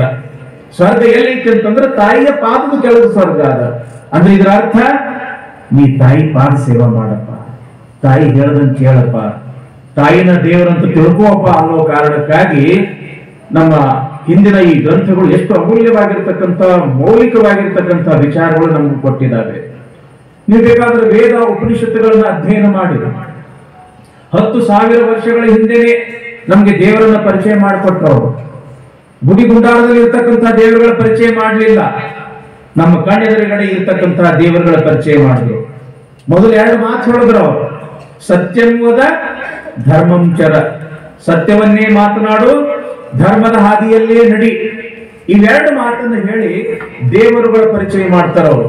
ಯಾವ ದೇವರುಗಳು? ಮಾತೃದೇವೋ ಭವ, ತಾಯಿನ ದೇವರು. 2ನೇ ದೇವರು ಪಿತೃದೇವೋ ಭವ, ತಂದೆಯೇ ದೇವರು. ಮತ್ತೆ 3ನೇ ದೇವರು ಹೇಳ್ತಾರೆ ಆಚಾರ್ಯ ದೇವೋ ಭವ, ಕಲಿಸ್ತಕ್ಕಂಥ ಗುರುಗಳೇ ದೇವರು. ಕೊನೆಯದಾಗಿ ಹೇಳ್ತಾರೆ ಅತಿಥಿ ದೇವೋ ಭವ, ಅವರು ಮಿತ್ರನೇ ಇರ್ಲಿ ಶತ್ರುನೇ ಇರ್ಲಿ ಯಾರೇ ಇರ್ಲಿ ನಿನ್ನ ತನಕ ಬಂದಾರ ಅಂತಂದ್ರ ಆ ಅತಿಥಿಗಳನ್ನ ನೀನು ದೇವರ ಹಾಗೆ ಕಾಣು. ಹೀಗಾಗಿ ಈ 4 ದೇವರುಗಳ ಪರಿಚಯ ಮಾಡಿದ್ರು. ಮೊದಲನೇ ದೇವರೇ ತಾಯಿ, ಬಹಳ ದೊಡ್ಡ ವಸ್ತು ಅದು. ಪರಮಾತ್ಮ ನಿರಾಕಾರ, ಕಣ್ಣಿಗೆ ಕಾಣುವುದಿಲ್ಲ, ಆದ್ರೂ ಈ ಪ್ರಪಂಚವನ್ನ ರಕ್ಷಣೆ ಮಾಡಬೇಕಾಗಿದೆ ಅನ್ನೋ ದೃಷ್ಟಿಯಿಂದ ಯಾರ ಸ್ವರೂಪದೊಳಗೆ ಬರ್ತಾನೆ ಆ ಪರಮಾತ್ಮ ಅಂತಂದ್ರೆ ನಮ್ಮನ್ನ ಹಡೆದಿರ್ತಕ್ಕಂಥ ತಾಯಿ ಮತ್ತು ತಂದೆಯ ಸ್ವರೂಪದೊಳಗೆ ಬರ್ತಾನ ಅನ್ನೋ ಕಾರಣಕ್ಕಾಗಿ ಮಾತೃದೇವೋ ಭವ ಪಿತೃದೇವೋ ಭವ. ಮತ್ತ ಅದೇ ಪರಮಾತ್ಮನೇ ಈ ಪ್ರಪಂಚದೊಳಗೆ ನೀನು ಹೆಂಗ್ ಬದುಕಬೇಕು ಅನ್ನೋ ಕಾರಣಕ್ಕಾಗಿ ಗುರುವಾಗಿ ಬಂದು ಕಲಿಸ್ತಾನ, ಅದಕ್ಕೆ ಆಚಾರ್ಯ ದೇವೋ ಭವ. ಎಷ್ಟು ಮೌಲಿಕವಾಗಿರ್ತಕ್ಕಂತಹ ಮಾತುಗಳು ನಮ್ಮ ಶರಣರು, ನಮ್ಮ ಶಿವಶರಣರು, ಋಷಿ ಮಹರ್ಷಿಗಳು ನಮ್ಗೆ ಕೊಟ್ಟಿದ್ದಾರೆ. ಅದನ್ನ ತಿಳ್ಕೊಳ್ಳುವಲ್ಲಿ ನಮ್ಮ ಜನ ಸ್ವಲ್ಪ ಹಿಂಜರಿಯಕತ್ತಾರಷ್ಟೇ, ಹಿಂದೆ ಉಳಿಯಕತ್ತಾರು ಕೂಡ. ಯಾವಾಗ ಮಗ ಬಂದು ಅಮ್ಮ ಅಮ್ಮ ಅಮ್ಮ ಅಂತ ಖುಷಿ ಆಯ್ತು ಪಾಪ ತಾಯಿಗೆ, ಯಾರಿಗೆ ತಾನೇ ಖುಷಿ ಆಗುದಿಲ್ಲ? ಮಕ್ಕಳು ಅವ್ವ ಅಂದ್ರೆ ಸಾಕು ಹೃದಯ ಉಕ್ಕಿ ಬರ್ತದ. ಯಾಕೋ ಸಿದ್ದರಾಮ ಏನು ಏನು ಏನಿಲ್ಲವಾ, ನಮ್ಮ ಹೊಲಕ್ಕ ಒಬ್ಬರು ಜಂಗಮರು ಬಂದಾರ, ನೀ ಕೊಟ್ಟಿರ್ತಕ್ಕಂಥ ಬುತ್ತಿ ಕೊಟ್ಟೆ, ಪಟ್ಟಿ ತುಂಬಲಿಲ್ಲಂತ, ಅದಕ್ಕೆ ಇನ್ನಷ್ಟು ತರ್ತೀನಿ ಅಂತ ಹೇಳಿ ಬಂದೀನಿ, ಅದಕ್ಕೆ ಇನ್ನಷ್ಟು ಬುತ್ತಿ ಕಟ್ಟಿಕೊಡು. ಬಹಳ ಖುಷಿ ಆಯ್ತು. ಅವ್ವ ಅಂದಿದ್ದು ಒಂದು ಖುಷಿ, ಎಂದು ಮಾತನಾಡದೇ ಇರ್ತಕ್ಕಂಥ ಮಗ ಇವತ್ತು ಅರಳು ಹುರಿದಂಗ ಮಾತಾಡಕತ್ತಿದ್ದು ಒಂದು ಖುಷಿ. ನನ್ನ ಮಗನ ಏನು ಬೇಕು ಅಂತ ತಿಳ್ಕೊಂಡು ತಾನು ಮಾಡಿರ್ತಕ್ಕಂಥ ನುಚ್ಚ ಅಂಬ್ಲಿ ಏನೇನದ ಎಲ್ಲ ಬುತ್ತಿ ಕಟ್ಟಿಕೊಟ್ಟಳು. ಸುಗ್ಗಲಾದೇವಿ ಕಟ್ಕೊಂಡ, ಓಡೋಡಿ ಓಡೋಡಿ ಹೊಲಕ್ಕೆ ಬಂದ. ಹಾಸಿನ ಕಂಬಳಿ ಹಂಗ ಅದ, ಮ್ಯಾಲ್ ಕುಂತಿರ್ತಕ್ಕಂಥ ಜಂಗಮ ಅಲ್ಲಿ ಇಲ್ಲ. ಓಹೋ, ಮಲ್ಲಯ್ಯ ನನ್ನ ಜೊತೆಗೆ ಕಣ್ಣು ಮುಚ್ಚಾಲೆ ಆಟ ಆಡಂಗ ಕಾಣಿಸ್ತಾನ. ಎಲ್ಲಿ ಅಡ್ಕೊಂಡನ ಅಂತ ತಿಳ್ಕೊಂಡು ಗಿಡದ ಹಿದ್ದು ಬಂದು ಇಲ್ಲಿ ಅಡ್ಕೊಂಡನೇನು ಅಂತ ತಿಳ್ಕೊಂಡು ಹಿಂಗ ನೋಡ್ತಾನ, ಹುಡುಕ್ತಾನ. ಮಲ್ಲಯ್ಯ ಇಲ್ಲ. ಗಿಡದಾಗ ಅಡ್ಕೊಂಡಿರ್ಬಹುದು ಅಂತ ತಿಳ್ಕೊಂಡು ಗಿಡ ಇಲ್ಲ, ಹಿಂಗ ಮೇಲ್ಮುಖ ಮಾಡಿ ಹಂಗ ಹುಡುಕ್ತಾನ, ಅಲ್ಲಿನೂ ಕೂಡ ಮಲ್ಲಯ್ಯ ಕಾಣ್ಲಿಲ್ಲ. ಈ ಒಂದು ಹೊಲದೊಳಗ ನವಣಿ ಹೊಲದೊಳಗ ಎಲ್ಲಾದ್ರೂ ಕೂಡ ಅವಿತು ಕುಂತಾನೇನು ಅಂತ ತಿಳ್ಕೊಂಡು ಗಿಡ ಹತ್ತಿ ಹುಡುಕದ, ಮಲ್ಲಯ್ಯ ಕಾಣ್ಲಿಲ್ಲ. ಮಲ್ಲಯ್ಯನನ್ನ ಕಂಡು ಕೂಡಲೇ ಎಂಥ ಒಂದು ಪರಿವರ್ತನೆ ಆಗಿತ್ತೋ ಏನೋ ಗೊತ್ತಿಲ್ಲ, ಮಲ್ಲಯ್ಯನೇ ನನ್ನ ಸರ್ವಸ್ವ ಅಂತ ತಿಳ್ಕೊಂಡು ಬಿಟ್ಟಿದ್ದ ಸಿದ್ದರಾಮ. ಯಾರನ್ನ ತನ್ನ ಸರ್ವಸ್ವ ಅಂತ ತಿಳ್ಕೊಂಡಿದ್ದ ಆತ ಯಾವಾಗ ಕಾಣಲಿಲ್ಲ, ಸಹಜವಾಗಿಯೇ ದುಃಖ ಬಂದುಬಿಡ್ತು. ಇವತ್ತು ನೋಡಿ ಮಕ್ಕಳು ನಮ್ಮನ್ನು ಹಚ್ಕೊಂಡ್ ಬಿಟ್ಟಿರ್ತಾವ, ಸ್ವಲ್ಪ ನಾವು ಕಾಣಲಿಲ್ಲ ಅಂತಂದ್ರೆ ಮಮ್ಮಿ ಅಂತ ಅಳಕ ಶುರು ಮಾಡ್ಬಿಡ್ತಾವ. ಯಾಕೆ? ಅಟ್ಟು ನಮ್ಮನ್ನು ಹಚ್ಕೊಂಡ್ ಬಿಟ್ಟಿರ್ತಾವ ಮಕ್ಕಳು, ಹೌದಲ್ರಿಪ್ಪ? ನೀವು ಕಾಣಲಿಲ್ಲ ಅಂತಂದ್ರೆ ಅಳ್ಳಕ್ ಶುರು ಮಾಡ್ಬಿಡ್ತಾರ. ಹಂಗ ಇಲ್ಲಿ ಅಳ್ಳಾಕ ಶುರು ಮಾಡ್ದ ಸಿದ್ದರಾಮ. ಗೊಳೋ ಅಂತ ಅಳ್ಳಾಕತ್ತ, ಅಲ್ಲಿ ಹುಡುಕದ, ಇಲ್ಲಿ ಹುಡುಕದ, ಎಲ್ಲಾ ಕಡೆ ಹುಡುಕದ, ಮಲ್ಲಯ್ಯ ಕಾಣಲಿಲ್ಲ. ಅಷ್ಟರಲ್ಲಿಯೇ ಮುಂದೆ ಹೆಂಗೂ ಯುಗಾದಿ ಇತ್ತು. ಶ್ರೀಶೈಲ ಮಲ್ಲಿಕಾರ್ಜುನ ಜಾತ್ರೆ ನಡೀತಕ್ಕಂತಹ ಸಮಯ ಅದು ಯುಗಾದಿ. ಆ ಭಾಗದೊಳಗ ಕಂಬಿಯ ಐನವರು ಅಂತ ಇರ್ತಾರೆ ಜಂಗಮರು. ಆ ಶ್ರೀಶೈಲ ಮಲ್ಲಯ್ಯನ ಸ್ವರೂಪದಲ್ಲಿ ಇರ್ತಕ್ಕಂಥ ಆ ಒಂದು ಮೂರ್ತಿಯನ್ನ ಒಯ್ತಕ್ಕಂಥದ್ದು, ಅದೊಂದು ಕಟ್ಟಿಗೆಯಿಂದ ಮಾಡಿರ್ತಕ್ಕಂಥದ್ದು ನಿಮಗೆ ಗೊತ್ತಿರಬಹುದು. ಕಂಬಿ ಅಂತ ಕರೀತಾರೆ ಅದಕ್ಕೆ. ಅಲ್ಲಿ ಶ್ರೀಶೈಲ ಮಲ್ಲಿಕಾರ್ಜುನ ಒಂದು ಮುಖ ಹಾಕಿರ್ತಾರೆ, ಅದಕ್ಕೆ ಅದನ್ನು ಹೊತ್ಕೊಂಡು ಮಲ್ಲಯ್ಯ ಮಲ್ಲಯ್ಯ ಶ್ರೀಗಿರಿ ಮಲ್ಲಯ್ಯನ ನೋಡೋಣ ಬನ್ನಿರೆ, ಎಲ್ಲಾ ದೈವದ ಒಡೆಯ ಬಲ್ಲಿದನು ಚೆನ್ನಾಮಲ್ಲ ಉಗೆ ಉಗೆ, ಶ್ರೀಶೈಲ ಮಲ್ಲಯ್ಯ ಉಗೆ ಉಗೆ ಉಗೆ ಅಂತ ಉಗ್ಗಳಿಸ್ತಾ ನಡೆದಿದ್ರು. ಇದನ್ನ ಕೇಳದ ಸಿದ್ದರಾಮ, ಓಹೋ ನನ್ನ ಮಲ್ಲಯ್ಯನ ಹೆಸರು ಇವರು ಕೂಗಾಕತ್ತಾರ, ಶ್ರೀಶೈಲನು ಅನ್ನಕತ್ತಾರ, ಮಲ್ಲಯ್ಯನು ಅನ್ನಕತ್ತಾರ, ನನ್ನ ಸಿದ್ದರಾಮ ನನ್ನ ಮಲ್ಲಯ್ಯ ಇವನಿಗೆ ಗೊತ್ತಿದ್ದಾಗ ಕಾಣಿಸ್ತದ ಅಂತ ತಿಳ್ಕೊಂಡು ಹೊಡ್ಕೊಂತ ಬಂದ. ಅವ್ರ ಕೈಯನ್ನ ಹಿಡ್ದ, ಏನ್ರಿ ನನ್ನ ಮಲ್ಲಯ್ಯ ನಿಮ್ಗೆ ಗೊತ್ತೇನ್ರಿ? ಯಾವ ಮಲ್ಲಯ್ಯೋ ಅಂತ ಕೇಳ್ತಾರ. ಶ್ರೀಶೈಲ ಮಲ್ಲಯ್ಯ. ಏ ಹುಡುಗ, ನಮಗೂ ಗೊತ್ತು ಶ್ರೀಶೈಲ ಮಲ್ಲಯ್ಯ, ನಾವು ಪ್ರತಿ ವರ್ಷ ಒಂದು ಜಾತ್ರೆಗೆ ಹೋಗ್ತೀವಿ, ಹಾಗಾದ್ರೆ ನನಗೂ ಕೂಡ ಕರ್ಕೊಂಡು ನಡ್ರಿ ಅಂತ ತಿಳ್ಕೊಂಡು ಹಠ ಮಾಡಿ ಬೆನ್ ಹತ್ತಿ ಆ ಜಂಗಮರ ಜೊತೆಗೆ ಶ್ರೀಶೈಲಕ್ಕೆ ಹೋದ ಸಿದ್ದರಾಮ. 10-15 ದಿನಗಳು ಆದ್ರೂ ಕೂಡ ಊಟ ಮಾಡಕ್ ತಯಾರಿಲ್ಲ. ಯಾಕ? ಅವು ಕಟ್ಟಿರ್ತಕ್ಕಂತ ಬುತ್ತಿ ಮಲ್ಲೈ ಗುಡಿಸೆ ನಾವು ಉಣ್ಬೇಕು ಅಂತ ತಿಳ್ಕೊಂಡು ಉಪವಾಸ ವನವಾಸ ಅಂತೂ ಇಂತೂ ಹೋದ. ಶ್ರೀಶೈಲ ಆ ಮಲ್ಲಿಕಾರ್ಜುನ ಶಿಖರ ಕಾಣಿಸ್ತು. ತಾವು ಶ್ರೀಶೈಲಕ್ಕೆ ಹೋಗಿರಿ, ಶ್ರೀಶೈಲ ನೋಡಿರಿ ಅಂತ ನಾನು ತಿಳ್ಕೊಳ್ತೇನೆ. ಎಷ್ಟು ಪವಿತ್ರ ಕ್ಷೇತ್ರ ಅಂತಂದ್ರ ಶ್ರೀಶೈಲ ಶಿಖರಂ ದೃಷ್ಟ ಪುನರ್ಜನ್ಮಂ ನ ವಿದ್ಯತೆ. ಮಲ್ಲಿಕಾರ್ಜುನ ಲಿಂಗ ಅಲ್ಲ, ಗೋಪುರ ನೋಡಿದ್ರೆ ಸಾಕು, ಇದೇ ಜನ್ಮದೊಳಗೆ ಮುಕ್ತಿ ಆಗ್ಬೇಕು ಅಂತ ಒಂದು ಪವಿತ್ರ ಕ್ಷೇತ್ರ ಅದು ಶ್ರೀಶೈಲ ಕ್ಷೇತ್ರ. ತೋರಿಸಿದ್ರು ನೋಡುವ ಸಿದ್ದರಾಮ, ಅದ ಶ್ರೀಶೈಲ. ಹಿರಿ ಹಿಗ್ದ ಗುಡಿಗೆ ಕರ್ಕೊಂಡು ಬಂದ್ರು. ಒಳಗಡೆ ಬಂದ, ಅಲ್ಲಿರ್ತಕ್ಕಂಥ 12 ಜ್ಯೋತಿರ್ಲಿಂಗಗಳಲ್ಲಿ ಒಂದಾಗಿರ್ತಕ್ಕಂಥ ಮಲ್ಲಿಕಾರ್ಜುನ ಲಿಂಗ. ಆ ಲಿಂಗವನ್ನ ತೋರಿಸಿ ಹೇಳ್ತಾರೆ, ಒಂದಸವನ ಮಲ್ಲಯ್ಯನನ್ನು ನೋಡ್ಬೇಕು ಅಂತ ಒಂದಸವನ ಉಪವಾಸ ವನವಾಸ ಮಾಡಿ ಬಂದಿಯಲ್ಲ ಸಿದ್ದರಾಮ, ನೋಡು ಇವನೇ ಮಲ್ಲಯ್ಯ, ಈತನೇ ಮಲ್ಲಿಕಾರ್ಜುನ, ಶ್ರೀಶೈಲ ಮಲ್ಲಿಕಾರ್ಜುನ. ಆವಾಗ ಸಿದ್ದರಾಮ ಅಂತಾನ, ಇವ ನನ್ನ ಮಲ್ಲಯ್ಯ ಅಲ್ಲ, ಈತ ಕಲ್ಲು ಮಲ್ಲಯ್ಯ. ನನ್ನ ಮಲ್ಲಯ್ಯ ನನ್ನ ಜೊತೆಗೆ ಮಾತಾಡ್ದವ, ನನ್ನ ಮಲ್ಲಯ್ಯ ನಾನು ತಂದಿರ್ತಕ್ಕಂಥ ಬುತ್ತಿಯನ್ನ ಉಂಡಾವ, ನನ್ನ ಮಲ್ಲಯ್ಯ ಬಹಳ ಪ್ರೀತಿಯಿಂದ ತಲೆ ಮೇಲೆ ಕೈಯ ನೇವರಿಸಿ, ಸಿದ್ದರಾಮ ನೀ ಎಷ್ಟು ಚಂದದಿಯಲ್ಲೋ, ಎಷ್ಟು ಮುದ್ದಾಗಿದೆಯಲ್ಲೋ, ಎಷ್ಟು ಚಂದ ಮಾತಾಡ್ತೀಯಲ್ಲೋ ಅಂತ ತಿಳ್ಕೊಂಡು ನನಗೆ ಮುದ್ದು ಮಾಡಿರ್ತಕ್ಕಂಥ ಮಲ್ಲಯ್ಯ ಇವನಲ್ಲ. ಯಾಕ? ಇವ ಕಲ್ಲು ಮಲ್ಲಯ್ಯ, ನನಗ ನನ್ನ ನಿಜವಾದ ಮಲ್ಲಯ್ಯ ಬೇಕು. ಆವಾಗ ಜಂಗಮರಂತಾರ, 30-40 ವರ್ಷ ಆತ್ ನಾವು ಬರಕತ್ತೀವಿ, ನನಗೆ ಎಂಬುದು ಕಂಡೇ ಇಲ್ಲ ಅವ ಮಲ್ಲಯ್ಯ, ನಿನಗೇನ್ ಕಂಡಾನ? ನಾವು ಇದೇ ಮಲ್ಲಯ್ಯ ನಮಸ್ಕಾರ ಮಾಡ್ತೀವಿ, ಹೋಗ್ತೀವಿ, ಇವರಿಗೆ ನಾವು ಉಭಯ ಅಂತೀವಿ, ಜೈ ಅಂತೀವಿ, ನೀವೇನೇ ಅನ್ರಿ, ನನ್ನ ಮಲ್ಲಯ್ಯ ಇವ ಅಲ್ಲ. ಇದು ಶ್ರೀಶೈಲ ನಿಜನೇ ಆಗಿದ್ದಲ್ಲಿ ನನ್ನ ಮಲ್ಲಯ್ಯ ಇಲ್ಲೇ ಇರ್ತಾನಂತ ಹೇಳ್ಯಾನ, ಅವನನ್ನು ನಾನು ಹುಡುಕಬೇಕು ಅಂತ ತಿಳ್ಕೊಂಡು ದೇವಸ್ಥಾನದಿಂದ ಹೊರಗೆ ಬಂದ. ಮಲ್ಲಯ್ಯ ಅಂತ ತಿಳ್ಕೊಂಡು ಕೂಗ್ತಾ ಆ ಶ್ರೀಶೈಲ ಬೆಟ್ಟದ ತುಂಬೆಲ್ಲ ಹಂಗ ಒಂದ ಸೌನ ಆ ಮಲ್ಲಯ್ಯನನ್ನ ಹುಡುಕ್ತಾ, ಮಲ್ಲಯ್ಯನನ್ನ ಕೂಗ್ತಾ ತಿರುಗುತ್ತಾನ. ಮೊದಲೇ ಶ್ರೀಶೈಲದ ಬೆಟ್ಟ ಅಂತಂದ್ರೆ ತಾವು ನೋಡಿರ್ಬೋದು, ಬಹಳ ದೊಡ್ಡ ಅಭಯಾರಣ್ಯ, ಕ್ರೂರ ಮೃಗಗಳಿಂದ ಕೂಡಿರ್ತಕ್ಕಂಥದ್ದು ಅಭಯಾರಣ್ಯ. ಕಲ್ಲು ಮುಳ್ಳು ವಿಪರೀತವಾಗಿರ್ತಕ್ಕಂಥ ಆ ಕಷ್ಟ ಕೋಟಲೆ ಅದು, ಯಾವುದನ್ನು ಕೂಡ ಲೆಕ್ಕಿಸದೆ. ಮುಳ್ಳು ಮೈ ತೆರಚಿ, ಅಂಗಿಯೆಲ್ಲ ಹರಿದಾದ, ರಕ್ತ ಸುರಿಯಾಕತ್ತದ, ಕಾಲಾಗ ಮುಳ್ಳು ನಟ್ಟಿ ಆ ಕಾಲಾಗ ಒಂದೇ ಸೌನ ರಕ್ತ ಹರಿಯಾಕತ್ತದ. ಆದ್ರೂ ಕೂಡ ಅದರ ಕಡೆಗೆ ಪರಿವೇ ಇಲ್ಲ. ಒಂದೇ ಒಂದು ಆಶೆ, ಮಲ್ಲಯ್ಯನನ್ನು ನೋಡ್ಬೇಕು, ಮಲ್ಲಯ್ಯನನ್ನ ಕಾಣಬೇಕು ಅನ್ನೋರು. ಯಾವಾಗ ಹೊತ್ತು ಮುಳುಗಾಕ ಬಂತು, ಹೊತ್ತು ಮುಳುಗೇ ಬಿಡ್ತು, ಮಲ್ಲಯ್ಯ ಓ ಅನ್ಲಿಲ್ಲ. ಅಲ್ಲಿ ಕಮರಿ ಕೊಳ್ಳ ಅಂತ ಬರ್ತದೆ, ನೀವು ನೋಡಿರ್ಬೋದು, ಬಹಳ ಎತ್ತರವಾಗಿರ್ತಕ್ಕಂಥ ಗುಡ್ಡ ಅದು. ಮೇಲಿಂದ ಬಿದ್ರ ಶರೀರವೂ ಕೂಡ ಸಿಗ್ತಕ್ಕಂಥ ಪರಿಸ್ಥಿತಿ ಇಲ್ಲ, ಅಷ್ಟೊಂದು ಎತ್ತರವಾಗಿರ್ತಕ್ಕಂಥ ಗುಡ್ಡ ಅದು. ಪ್ರಾಣ ಅಂತೂ ಉಳಿಯೋದೇ ಇಲ್ಲ.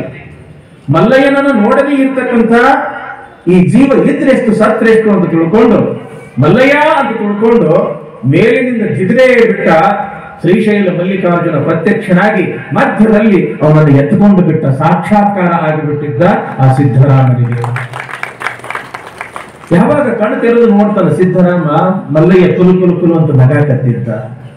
ಬಹಳ ಖುಷಿ ಆಯ್ತು. ಏನೋ ಮಲ್ಲಯ್ಯ, ಬುತ್ತಿ ತಗೊಂಡು ಬಾ ಅಂತ ತಿಳ್ಕೊಂಡು ಹೇಳಿ, ನೀನು ಈ ರೀತಿಯಾಗಿ ಈ ಕಡೆಗೆ ಬಂದಿಯಲ್ಲ, ತಗೋ ಅವು ಮಾಡಿರ್ತಕ್ಕಂಥ ಬುತ್ತಿ, ನೀ ಮೊದಲ ಪ್ರಸಾದ ಮಾಡು, ಊಟ ಮಾಡು ಅಂತ ತಿಳ್ಕೊಂಡು ಬುತ್ತಿ ಬಿಚ್ಚಿ ಕೊಟ್ಟಾಗ ಎಷ್ಟು ಅದ್ಭುತ ನೋಡ್ರಿ. ಭಕ್ತಿಯೊಳಗೆ ಎಷ್ಟು ಶಕ್ತಿ ಇರ್ತದ ಅಂತಂದ್ರ 15 ದಿನಗಳ ಹಿಂದೆ ಕಟ್ಟಿರ್ತಕ್ಕಂಥ ಆ ಬುತ್ತಿ ಆ ಅನ್ನ ಇನ್ನು ಸುಡ್ತಿತ್ತಂತ ನೋಡ್ರಿ. ಅಷ್ಟು ಇನ್ನು ತಾಜಾ ರೀತಿಯೊಳಗೆ ಇತ್ತು. ಆವಾಗ ಮಲ್ಲಯ್ಯ, ಏನೋ ಸಿದ್ದರಾಮ ನೀನು ಭಕ್ತಿ ಬಹಳ ದೊಡ್ಡದು ಅಂತ ತಿಳ್ಕೊಂಡು ತಾವೊಂದು ತುತ್ತು ತಿಂತಾನ, ಸಿದ್ದರಾಮನಿಗೊಂದು ತುತ್ತು ತಿನ್ನಿಸ್ತಾನ. ಇಬ್ರು ಹೊಟ್ಟಿ ತುಂಬಾ ಪ್ರಸಾದ ಮಾಡ್ತಾರ. ಪ್ರಸಾದ ಮಾಡಿದ ಬಳಿಕ ಸಿದ್ದರಾಮನಿಗೆ ಮಲ್ಲಯ್ಯ ಅಂತಾನಂತ, ಶ್ರೀಶೈಲ ಮಲ್ಲಿಕಾರ್ಜುನ, ಸಿದ್ದರಾಮ ನೀನು ಭಕ್ತಿ ಬಹಳ ದೊಡ್ಡದಪ್ಪ, ನೀನು ಭಕ್ತಿಗೆ ನಾನು ಮೆಚ್ಚಿಬಿಟ್ಟೀನಿ. ಇಟ್ಟು ಸಣ್ಣ ವಯಸ್ಸಿನೊಳಗ ಭಗವಂತನ ಸಾಕ್ಷಾತ್ಕಾರ ಮಾಡ್ಕೊಂಡಿರ್ತಕ್ಕಂಥ ಮಹಾನುಭಾವಪ್ಪ ನೀನು. ಅದಕ್ಕೆ ಬೇಕಾಗಿರ್ತಕ್ಕಂಥ 2 ವರ ಕೇಳು, ಅಂದಾಗ ಮೊದಲೇ ಸಣ್ಣ ಹುಡುಗ, 10 ವರ್ಷದ ಹುಡುಗ. ಆ 10 ವರ್ಷದ ಹುಡುಗ ತಮ್ಮ ನಿನಗೆ ಏನ್ ಬೇಕು ಅಂತ ಕೇಳಿದ್ರ ಆ ಮಕ್ಕಳು ಏನ್ ಕೇಳ್ತಾವ್ರಿವ? ಆಟದ ಕಡೆಗೆ ಲಕ್ಷ್ಯ ಇತ್ತು ಅಂತಂದ್ರೆ ಒಂದಿಟ್ಟು ಬ್ಯಾಟ ಬಾಲ್ ಕೇಳ್ತಾರ. ಊಟದ ಕಡೆಗೆ ಲಕ್ಷ್ಯ ಇತ್ತು ಅಂತಂದ್ರೆ ಒಂದಿಟ್ಟು ಚಾಕ್ಲೇಟು, ಐಸ್ ಕ್ರೀಮು, ಬಿಸ್ಕಿಟು ಏನೋ ಕೇಳ್ತಾರ. ಈಗಿನ ಹುಡುಗರಂತೂ ಬರೀ ಕುರ್ಕುರೇನೆ ಕೇಳ್ತಾವ. ನಮ್ಮ ಮಠದಾಗ ಸಾಲಿ ಐತ್ರಪ್ಪ, ಹೇಳ್ತೀನಿ ನಿಮ್ಗೆ, ಸಾಕಾಗ್ಬಿಟ್ಟೈತೆ ಆ ಹುಡುಗರು ಕುರ್ಕುರೆ ತಿನ್ನೋದು ನೋಡಿ. ನಾವು ಈಗ ಅಲ್ಲಿ ಇದನ್ನ ಹೇಳಿಬಿಟ್ಟಿವಿ ಅಂಗಡಿಕಾರರಿಗೆ, ನೀವು ಕುರ್ಕುರೆ ಇಂಥ ಚಿಪ್ಸ್ ಗಿಪ್ಸ್ ನೀವು ಮಾರ್ತೀರಿ ಅಂತಂದ್ರೆ ನಿಮ್ ಅಂಗಡಿನೇ ಮುಚ್ಚಿಸ್ಬಿಡ್ತೀವಿ ಅಂತ ಹೇಳ್ಬಿಡ್ತೀವಿ. ಯಾಕೆ? ಆ ಮಕ್ಕಳ ಆರೋಗ್ಯ ಬಹಳ ಮುಖ್ಯ. ಮಕ್ಕಳಿಗೆ ಸಣ್ಣ ವಯಸ್ಸಿನಾಗ ಏನ್ ಕೇಳಬೇಕು ಅನ್ನೋದು ಪಾಪ ಯಾತ್ರ ಕಡೆಗೆ ವರ ಇರ್ತದ, ಅದ ಕೇಳುವಲ್ಲ. ನಿನಗೆ ಏನ್ ವರ ಬೇಕು? 2 ವರ ಕೇಳು ಅಂದಾಗ ಆ ಸಿದ್ದರಾಮ ಆ ಮಲ್ಲಿಕಾರ್ಜುನನಲ್ಲಿ ದಿಟ್ಟಿಸಿ ನೋಡ್ತಾನಂತ, ವಿಚಾರ ಮಾಡ್ತಾನಂತ. ಎಲ್ಲರಿಗೆ 2 ಕಣ್ಣಿದ್ರು, ಇವನಿಗೆ 3 ಕಣ್ಣದವಲ್ಲ. ಶಿವನಿಗೆ ಏನಂತ ಕರೀತಾರೆ ಹೇಳ್ರಿ? ಮುಕ್ಕಣ್ಣ ಅಂತ ಕರೀತಾರೆ, ಹೌದಲ್ರಿ? ಒಂದು ಚಂದ್ರ, ಒಂದು ಸೂರ್ಯ, ಒಂದು ಜ್ಞಾನ, 3 ಕಣ್ಣು ಅವನಿಗೆ. ಪರಶಿವನಿಗೆ ಇದಕ್ಕೆ ನಾವು ಅಗ್ನಿ ನೇತ್ರ ಅಂತಲೂ ಕೂಡ ಕರಿತೀವಿ. ಎಲ್ಲರಿಗೆ 2 ಕಣ್ಣಿದ್ರ ಇವನಿಗೆ 3 ಕಣ್ಣದವಲ್ಲ. ನೋಡು ಮಲ್ಲಯ್ಯ, ನಾ ಕೇಳಿದ್ ಕೊಡ್ತೀನಿ, ಏನ್ ಬೇಕು ಕೇಳು, ನೀನು 3ನೇ ಕಣ್ಣು ಕೊಟ್ಟು ಬಿಡು ಅಂತ ಹೇಳಂಬಿಟ್ಟ ಸಿದ್ದರಾಮ. ತಥಾಸ್ತು ಅಂದ. ಸಿದ್ದರಾಮನಿಗೆ 3ನೇ ಕಣ್ಣು ಬಂತು. ನೋಡ್ರಿ, ಇದು ಬಹಳ ವರ್ಷದ ಹಿಂದಿನ ಮಾತಲ್ಲ, 900 ವರ್ಷಗಳ ಹಿಂದಿನ ಮಾತು. ಏನು ಪೌರಾಣಿಕ ಕಾಲದ್ದು 10-15 ಸಾವಿರ ವರ್ಷಗಳ ಹಿಂದಿನ ಮಾತಲ್ಲ ಇದು. ಯಾವ ಶಿವಶರಣರು ಒಂದಲ್ಲ ಎರಡಲ್ಲ ಸಾವಿರಾರು ವಚನಗಳನ್ನ ಬರೆದಿಟ್ಟು ನಮಗೆ ಒಂದು ಸಮಾಜದಲ್ಲಿ ಮೌಲಿಕವಾಗಿರ್ತಕ್ಕಂಥ ಜೀವನ ಬದುಕಲಿಕ್ಕೆ ಆಧಾರ ಮಾಡಿದ್ದಾರೆ. ಅಂಥ ಶರಣರು ಎಷ್ಟು ಸಮರ್ಥರಿದ್ರು ಅನ್ನೋ ಕಾರಣಕ್ಕಾಗಿ ನಾನು ಹೇಳ್ತಾ ಇದ್ದೀನಿ. ಏನ್ ಬೇಕು? 3ನೇ ಕಾಣಬೇಕು. ತಥಾಸ್ತು. ನಾವು ತೆನ್ನಾಲಿ ರಾಮನ ಹೆಸರು ಕೇಳ್ತೀವಿ. ಏನ್ ಬೇಕ? ತೆನ್ನಾಲಿ ರಾಮ ಬಹಳ ಬಡತನ, ಬಹಳ ಉಡಾಳ. ಅವನು ಉಡಾಳತನಕ್ಕ ಊರ್ ಬಿಟ್ಟ ಹೊರಗೆ ಹಾಕಿರ್ತಾರ ಅವನಿಗೆ. ಯಾರಿಗೆ? ತೆನ್ನಾಲಿ ರಾಮನಿಗೆ. ಅಳ್ಕೋಂತ ಒಂದು ಕಾಡಿನ ಕಡೆಗೆ ನಡೆದಿರ್ತಕ್ಕಂಥ ಸಂದರ್ಭದೊಳಗೆ ಯಾರೋ ಮಹರ್ಷಿಗಳು, ಋಷಿಗಳು ಭೇಟಿ ಆಗ್ತಾರೆ. ಯಾಕೋ ತಮ್ಮ, ಯಾಕೆ ಕಳ್ಳಾಕತ್ತೀರಿ? ಊರಿಂದ ಹೊರಗೆ ಹಾಕ್ಯಾರ್ರಿ ನನಗ. ಯಾಕೆ ಹೊರಗೆ ಹಾಕ್ಯಾರ? ಮನ್ಯಾಗ ಅವನು ಇಲ್ರಿ, ಅಪ್ಪನು ಇಲ್ರಿ, ಅನಾಥದಿನ್ರಿ, ನಾ ಉಡಾತನ ಮಾಡೋದಕ್ಕೂ ಹೊರಗೆ ಹಾಕ್ಯಾರ. ಅದಕ್ಕೆ ನಾನು ಬಹಳ ಬಡವದಿನ್ರಿ, ನನಗ ಉಣ್ಣಾಕು ತಿನ್ನಾಕು ಏನಿಲ್ಲ ಅಂದಾಗ ಅವ್ರಿಗೆ ಕರುಣೆ ಬಂದು, ಇಲ್ಲಿ ಸ್ವಲ್ಪ ದೂರ ಹಿಂಗೆ ಹೋಗು, ಅಲ್ಲಿ ಒಂದು ಕಾಳಿಕಾ ಮಂದಿರ ಅದ, ನಾವೊಂದು ಮಂತ್ರ ಹೇಳ್ತೀನಿ, ಆ ಮಂತ್ರ ಪಠಣ ಮಾಡ್ಕೋಂತ ನೀ ರಾತ್ರಿ ಎಲ್ಲ ಇರು. ರಾತ್ರಿ ಸರಿಯಾಗಿ 12-1 ಗಂಟೆಗೆ ಕಾಳಿಕಾದೇವಿ ಬರ್ತಾಳ.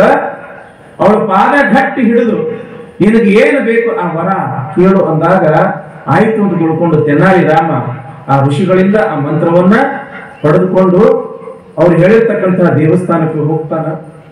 ಕತ್ತಲೆ ಆಗ್ಬಿಡ್ತದ. ರಾತ್ರಿ ಆಯ್ತು, 11, 12, 1 ಗಂಟೆ ಆಯ್ತು. ಕಾಳಿಕಾದೇವಿ ಬಂದ ಬಿಟ್ಲಂತ. ಯಾವಾಗ ಕಾಳಿಕಾದೇವಿ ಬಂದಳು, ಕಾಳಿಕಾದೇವಿಯ ರೂಪ ಅಂತಂದ್ರೆ ಗೊತ್ತಲ್ರಿ, ಏನದು ಬಹಳ ಅದ್ಭುತ ರೂಪ. ಅದು ಬಹಳ ಅಂತಂದ್ರೆ ಬಹಳ ಭಯಾನಕ ರೂಪ. ಕಪ್ಪಾಗಿರ್ತಕ್ಕಂತಹ ದೇಹ, ಒಂದಲ್ಲ ಎರಡಲ್ಲ 10 ತಲೆಗಳು, ಸಾಕಷ್ಟು ಕೈಗಳು, ಕೈಯಲ್ಲಿ ಆ ಆಯುಧಗಳು, ಕೆಂಪಾಗಿರ್ತಕ್ಕಂಥ ಕಣ್ಣು, ನಾಲಿಗೆಯಿಂದ ಸೂರ್ತಕ್ಕಂಥ ರಕ್ತ, ಕೋರೆ, ಹಲ್ಲು. ಎಂಥವನನ್ನು ಎಷ್ಟೋ ಜನ ಕಾಳಿಕಾದೇವಿಯ ರೂಪವನ್ನು ನೋಡಿ ರಕ್ತ ಕಾಡಿ ಸತ್ತಿದ್ದೇ ಬಹಳ ಒಂದು ಉದಾಹರಣೆಗಳು ನಾವು ಕೇಳ್ತೀವಿ. ಅಂತ ಒಂದು ಭಯಾನಕ ರೂಪವನ್ನು ಹೊತ್ತುಕೊಂಡಿರ್ತಕ್ಕಂಥ ಕಾಳಿಕಾದೇವಿ ಆ ಗುಡಿಗೆ ಬಂದಳು. ಇವ ನೋಡ್ದ, ಅವಳನ್ನ ನೋಡ್ದ, ಅವಳು ಇವನನ್ನು ನೋಡಿದಳು. ಯಾವಾಗ ಕಾಳಿಕಾದೇವಿಯನ್ನ ನೋಡಿರ್ತಕ್ಕಂಥ ಈ ತೆನ್ನಾಲಿ ರಾಮನಿಗೆ ಹೆದರಿಕೆ ಆಗ್ಲಿಲ್ಲ. ಬದಲಾಗಿ ಗೊಳ್ಳ ಅಂತ ನಕ್ಕು ಬಿಟ್ಟ ಅಂತೆ. ಯಾವಾಗ ಅಂತ ಭಯಾನಕವಾಗಿರ್ತಕ್ಕಂಥ ರೂಪ ನೋಡಿ ಗೊಳ್ಳ ಅಂತ ನಕ್ಕಿ ಬಿಟ್ಟ, ಆಕಿಗೆ ಆಶ್ಚರ್ಯ ಆಯ್ತು. ಯಾರಿಗೆ? ಕಾಳಿಕಾದೇವಿಗೆ. ನನ್ನ ಭಯಾನಕ ರೂಪ ನೋಡಿ ಎಂತೆಂಥವರ ರಕ್ತಕಾರಿ ಸತ್ತಾರ ಹೆದರಿ, ಇವ ನೋಡಿ ನನಗ ಭಯ ಕೊಡೋದು ಬಿಟ್ಟು ಬದಲಾಗಿ ಅಪಹಾಸ್ಯ ಮಾಡಿ ನಗ್ತಾನಲ್ಲ, ಯಾಕೆ ನಗ್ತಾನ? ಏನೋ ಹುಡುಗ ನಾನು ನೋಡಿ ನಕ್ಕಿ ಇಲ್ಲ ಯಾಕೆ? ಅವಾಗ ತೆನಾಲಿ ರಾಮ ಅಂತನಂತ, ನೋಡಿವ ನಾ ಯಾಕೆ ನಕ್ಕಿನಿ ಅಂತ ಹೇಳ್ತೀನಿ ನಿನಗೆ, ಇಲ್ಲ ಅಂತಲ್ಲ, ಆದ್ರೆ ನೀ ಸಿಟ್ಟಿಗೆ ಬರ್ಬಾರ್ದು, ನನಗೆ ಬಡಿಬಾರ್ದು. ಏನು ಮಾಡುದಿಲ್ಲ, ಏನ್ ಹೇಳುದು? ನಾ ಮತ್ತೆ ಕೇಳ್ತೀನಿ, ಮತ್ತೆ ನೀ ಸಿಟ್ಟಿಗೆ ಬರಬಾರ್ದು, ನಾನು ಬಡಿಬಾರ್ದು. ಇಲ್ಲ, ಸಿಟ್ಟಿಗೂ ಬರುದಿಲ್ಲ, ಬಡಿಯೋದಿಲ್ಲ, ನೀ ಯಾಕೆ ನಕ್ಕಿ ಹೇಳು ಅಂದಾಗ ತೆನಾಲಿ ರಾಮ ಅಂತನಂತ, ಯವ್ವ ನಮ್ಗೆ ನೆಗಡಿ ಬಂತು ಅಂತಂದ್ರ ಮೂಗು ಒರೆಸ್ಕೊಳಕ 2 ಕೈ ಸಾಲೋದಿಲ್ಲ. ಹಿಂಗೂ ಒರೆಸ್ಕೊತೀವಿ, ಹಿಂಗ ಒರೆಸ್ಕೊತೀವಿ. ನಿನಗ 10-15 ತಿಳಿಯದವ, ನಿನಗ ನೆಗಡಿ ಬಂದ್ರೆ ನೀ ಹೆಂಗ ಮಾಡ್ತೀವಿ? ಇದನ್ನ ಕೇಳಿರ್ತಕ್ಕಂಥ ಕಾಳಿಕಾದೇವಿ ಗೊಳ್ಳ ಅಂತ ಹೇಳಿ ನಕ್ಕಿ ಬಿಟ್ಟಳಂತ, ವರ ಕೊಟ್ಟಳಂತ, ಹೇ ತೆನಾಲಿ ರಾಮ ನೀ ವಿಕಟ ಕವಿಯಾಗಿ ಪ್ರಸಿದ್ಧಿಯಾಗು ಅಂತ ತಿಳ್ಕೊಂಡು. ಅದಕ್ಕೆ ಮಕ್ಕಳ ಮನಸ್ಸು ಬಹಳ ಮುಗ್ಧ ಇರ್ತದ, ಬಹಳ ಮುಗ್ಧ. ನಾವೊಮ್ಮ ಬೆಂಗಳೂರಿಗೆ ಹೋಗಿರ್ತಕ್ಕಂಥ ಸಂದರ್ಭ, ನಮ್ಮ ಭಕ್ತರ ಮನೆಗೆ, ಅದು ಚಳಿಗಾಲ, ಮನೆಯಾಗಿರ್ತಕ್ಕಂಥ ಮಗು ಮಮ್ಮಿ ನನಗೆ ಐಸ್ ಕ್ರೀಮ್ ಬೇಕು ಒಂದ ಸಲ ಹಠ ಮಾಡಕತ್ತದ. ಅವಾಗ ಅವ್ರ ಮಮ್ಮಿ ಅಂತಾಳ, ಅವ್ರ ತಾಯಿ ಅಂತಾಳ, ತಮ್ಮ ಇದು ಚಳಿಗಾಲ ಐತೆಪ್ಪ, ಐಸ್ ಕ್ರೀಮ್ ತಿಂದ್ರ ನೆಗಡಿ ಬರ್ತದ, ಜ್ವರ ಬರ್ತದ, ಐಸ್ ಕ್ರೀಮ್ ತಿನ್ನಬಾರ್ದಪ್ಪ ಅಂತ ತಿಳ್ಕೊಂಡು ಅವ್ರವ್ರು ಹೇಳ್ತಾಳ. ಅದಕ್ಕೆ ಅಕ್ಕೂಸ್ ಏನ್ ಅನ್ಬೇಕು, ಇಲ್ಲ ಮಮ್ಮಿ ನಾ ಚಾದಲ್ ಹಚ್ಕೊಂಡ ತಿಂತೀನಿ. ಮುಗ್ಧ ಮಕ್ಕಳು ಅಂತಂದ್ರೆ ಮುಗ್ಧ. ಅದಕ್ಕೆ ಮಕ್ಕಳಿಗೆ ದೇವರು ಅಂತ ಕರೆದಿದ್ದಾರೆ. ಹಂಗೆ ಇಲ್ಲಿ ಸಿದ್ದರಾಮ ಭಕ್ತ. ಎಲ್ಲರಿಗೆ 2 ಕಣ್ಣಿದ್ರ ನಮ್ಮ ಮಲ್ಲೈಗೆ 3 ಕಣ್ಣದವಲ್ಲ, ನನಗೆ 3ನೇ ಕಣ್ಣ ಕೊಟ್ಟುಬಿಡು ತಥಾಸ್ತು ಅಂತ. ಕಡೆಗೆ ಇನ್ನೊಂದು ವರ ಕೇಳೋ ಸಿದ್ದರಾಮ ಅಂದಾಗ ಎಂಥ ವರ ಕೇಳ್ತಾನೆ ಸಿದ್ದರಾಮ ಅಂತಂದ್ರ, ಮಲ್ಲಯ್ಯ ನನಗೆ ನಿನ್ನ ಬಿಟ್ಟು ಇರೋ ಶಕ್ತಿ ಇಲ್ಲ, ನಿನ್ನ ಬಿಟ್ಟು ನನಗೆ ಇರಕ್ಕಾಗೋದಿಲ್ಲ, ಯಾವಾಗಲೂ ನಾನು ನಿನ್ನ ಸಾನ್ನಿಧ್ಯದೊಳಗೆ ಇರ್ಬೇಕು. ನೀ ಹೆಂಗ ಶ್ರೀಶೈಲದೊಳಗೆ ಇರ್ತಿ ಹಂಗ ನೀ ಸೊಲ್ಲಾಪುರದೊಳಗೆ ಬಂದು ನನ್ನ ಜೊತೆಗೆ ಇರಬೇಕು, ಇಂಥ ವರ ಕೊಡು ಅಂದಾಗ ತಥಾಸ್ತು ಅಂದ. ಮಲ್ಲಯ್ಯ ಅಂತಾನ, ನೋಡಪ್ಪ ನೀ ಶ್ರೀಶೈಲದಿಂದ ಸೊಲ್ಲಾಪುರ ಮುಟ್ಟೋದ್ರೊಳಗಾಗಿ ಆ ಲಿಂಗ ಸ್ವರೂಪದೊಳಗೆ ಇಂಥ ಜಗದೊಳಗೆ ನಾ ಉದ್ಭವ ಆಗಿರ್ತೀನಿ, ನಾ ಬಂದೆ ಅಂತ ನೀ ತಿಳ್ಕೋಬೇಕು. ಆಯ್ತು ಅಂತ ತಿಳ್ಕೊಂಡು ಶ್ರೀಶೈಲದಿಂದ ಸೊಲ್ಲಾಪುರಕ್ಕೆ ಹೋಗ್ತಾನೆ ಸಿದ್ದರಾಮ. ಹೋಗುವಷ್ಟರಲ್ಲಿಯೇ ಯಾವ ಸ್ಥಾನ ಹೇಳಿದ್ದ, ಯಾವ ಗಿಡ ಹೇಳಿದ್ದ, ಯಾವ ಆಕಳು ಅಲ್ಲಿ ಮೇಯ್ತಿತ್ತು, ಅದೇ ಒಂದು ಸ್ಥಾನದೊಳಗ ಲಿಂಗದ ರೂಪದೊಳಗ ಶ್ರೀಶೈಲ ಮಲ್ಲಿಕಾರ್ಜುನ ಪ್ರಕಟ ಆಗಿದ್ದ. ಇಂದಿಗೂ ಕೂಡ ನಾವು ಸೊನ್ನಲಾಪುರದೊಳಗ ಎಂಥ ಮಲ್ಲಿಕಾರ್ಜುನ ದೇವಸ್ಥಾನವನ್ನು ನೋಡ್ತೀವಿ ಅಂತಂದ್ರ, ಶ್ರೀಶೈಲದೊಳಗಿರ್ತಕ್ಕಂಥ ಮಲ್ಲಿಕಾರ್ಜುನ ಲಿಂಗ ಎಷ್ಟೊಂದು ಶಕ್ತಿಯುತವೋ, ಎಷ್ಟೊಂದು ಜಾಗೃತವೋ ಅಂಥ ಒಂದು ಸ್ಥಾನ ನಾವು ಇಂದಿಗೂ ಕೂಡ ಸೊನ್ನಲಾಪುರದೊಳಗೆ ನೋಡಬಹುದು. ಅಲ್ಲಿ ಮಲ್ಲಿಕಾರ್ಜುನ ದೇವಸ್ಥಾನ ಅಂತಂದ್ರೆ ಬಹಳ ಪ್ರಸಿದ್ಧಿ. ಕಾರಣ ಭಕ್ತಿಗೆ ಭಗವಂತ ಹೆಂಗ ಒಲಿತಾನ ನೋಡ್ರಿ. ಭಕ್ತಿಗೆ ಭಗವಂತ ಒಲದು ಬಿಡ್ತಾನೆ, ಬಾಂಧ ಬಿಡ್ತಾನೆ. ಅದಕ್ಕೆ ಭಕ್ತಿ ಏನು ಬೇಕು ಅವನಿಗೆ ಬೇಕು. ಸಿದ್ದರಾಮ ಏನಿತ್ತು ಅವನ ಹತ್ರ, ಏನು ರೊಕ್ಕ ಕೊಟ್ಟ, ರೂಪಾಯಿ ಕೊಟ್ಟ, ಏನು ಕೊಟ್ಟ, ತನ್ನ ಮುಗ್ಧವಾಗಿರ್ತಕ್ಕಂತಹ ಭಕ್ತಿ. ಆ ಭಕ್ತಿಗೆ ಭಗವಂತ ಒಲಿತಾನೆ ಹೊರತು ನಮ್ಮಲ್ಲಿರ್ತಕ್ಕಂಥ ಐಶ್ವರ್ಯದಿಂದ ಅಲ್ಲ. ಹೀಗಾಗಿ ದೇವರನ್ನ ನಾವು ನಮ್ಮಲ್ಲಿರ್ತಕ್ಕಂಥ ಸಂಪತ್ತಿನಿಂದ ಅಳಿಬಾರದು, ಬದಲಾಗಿ ಅವನನ್ನ ಭಕ್ತಿಯಿಂದ ಒಲಿಸ್ಕೊಳ್ಬೇಕು ಅನ್ನೋದೇ ಈ ಶಿವರಾತ್ರಿಯ ಮುಖ್ಯವಾಗಿರ್ತಕ್ಕಂಥ ಸಂದೇಶ ಎಂತಕ್ಕಂಥ ಮಾತನ್ನ ಈ ಸಂದರ್ಭದಲ್ಲಿ ಹೇಳ್ತಾ, ಇವತ್ತು ಶಿವರಾತ್ರಿ ಶಿವ ಅಂತ ನೆನೆಯೋದು, ಶಿವನ ಕೀರ್ತಿಯನ್ನ ಕೇಳೋದು, ಶಿವನನ್ನ ಹಾಡಿ ಹೊಗಳೋದು, ಅದು ಅಹೋಭಾಗ್ಯದ ಕೆಲಸ ಎಂತಕ್ಕಂಥ ಮಾತನ್ನ ಈ ಸಂದರ್ಭದಲ್ಲಿ ಹೇಳ್ತಾ, ಸಾಧ್ಯ ಆದಷ್ಟು ಇವತ್ತು ಹೇಗೆ ಶಿವರಾತ್ರಿ ನಮ್ಮ ಮಹಾರಾಷ್ಟ್ರ ಭಾಗದಲ್ಲಿ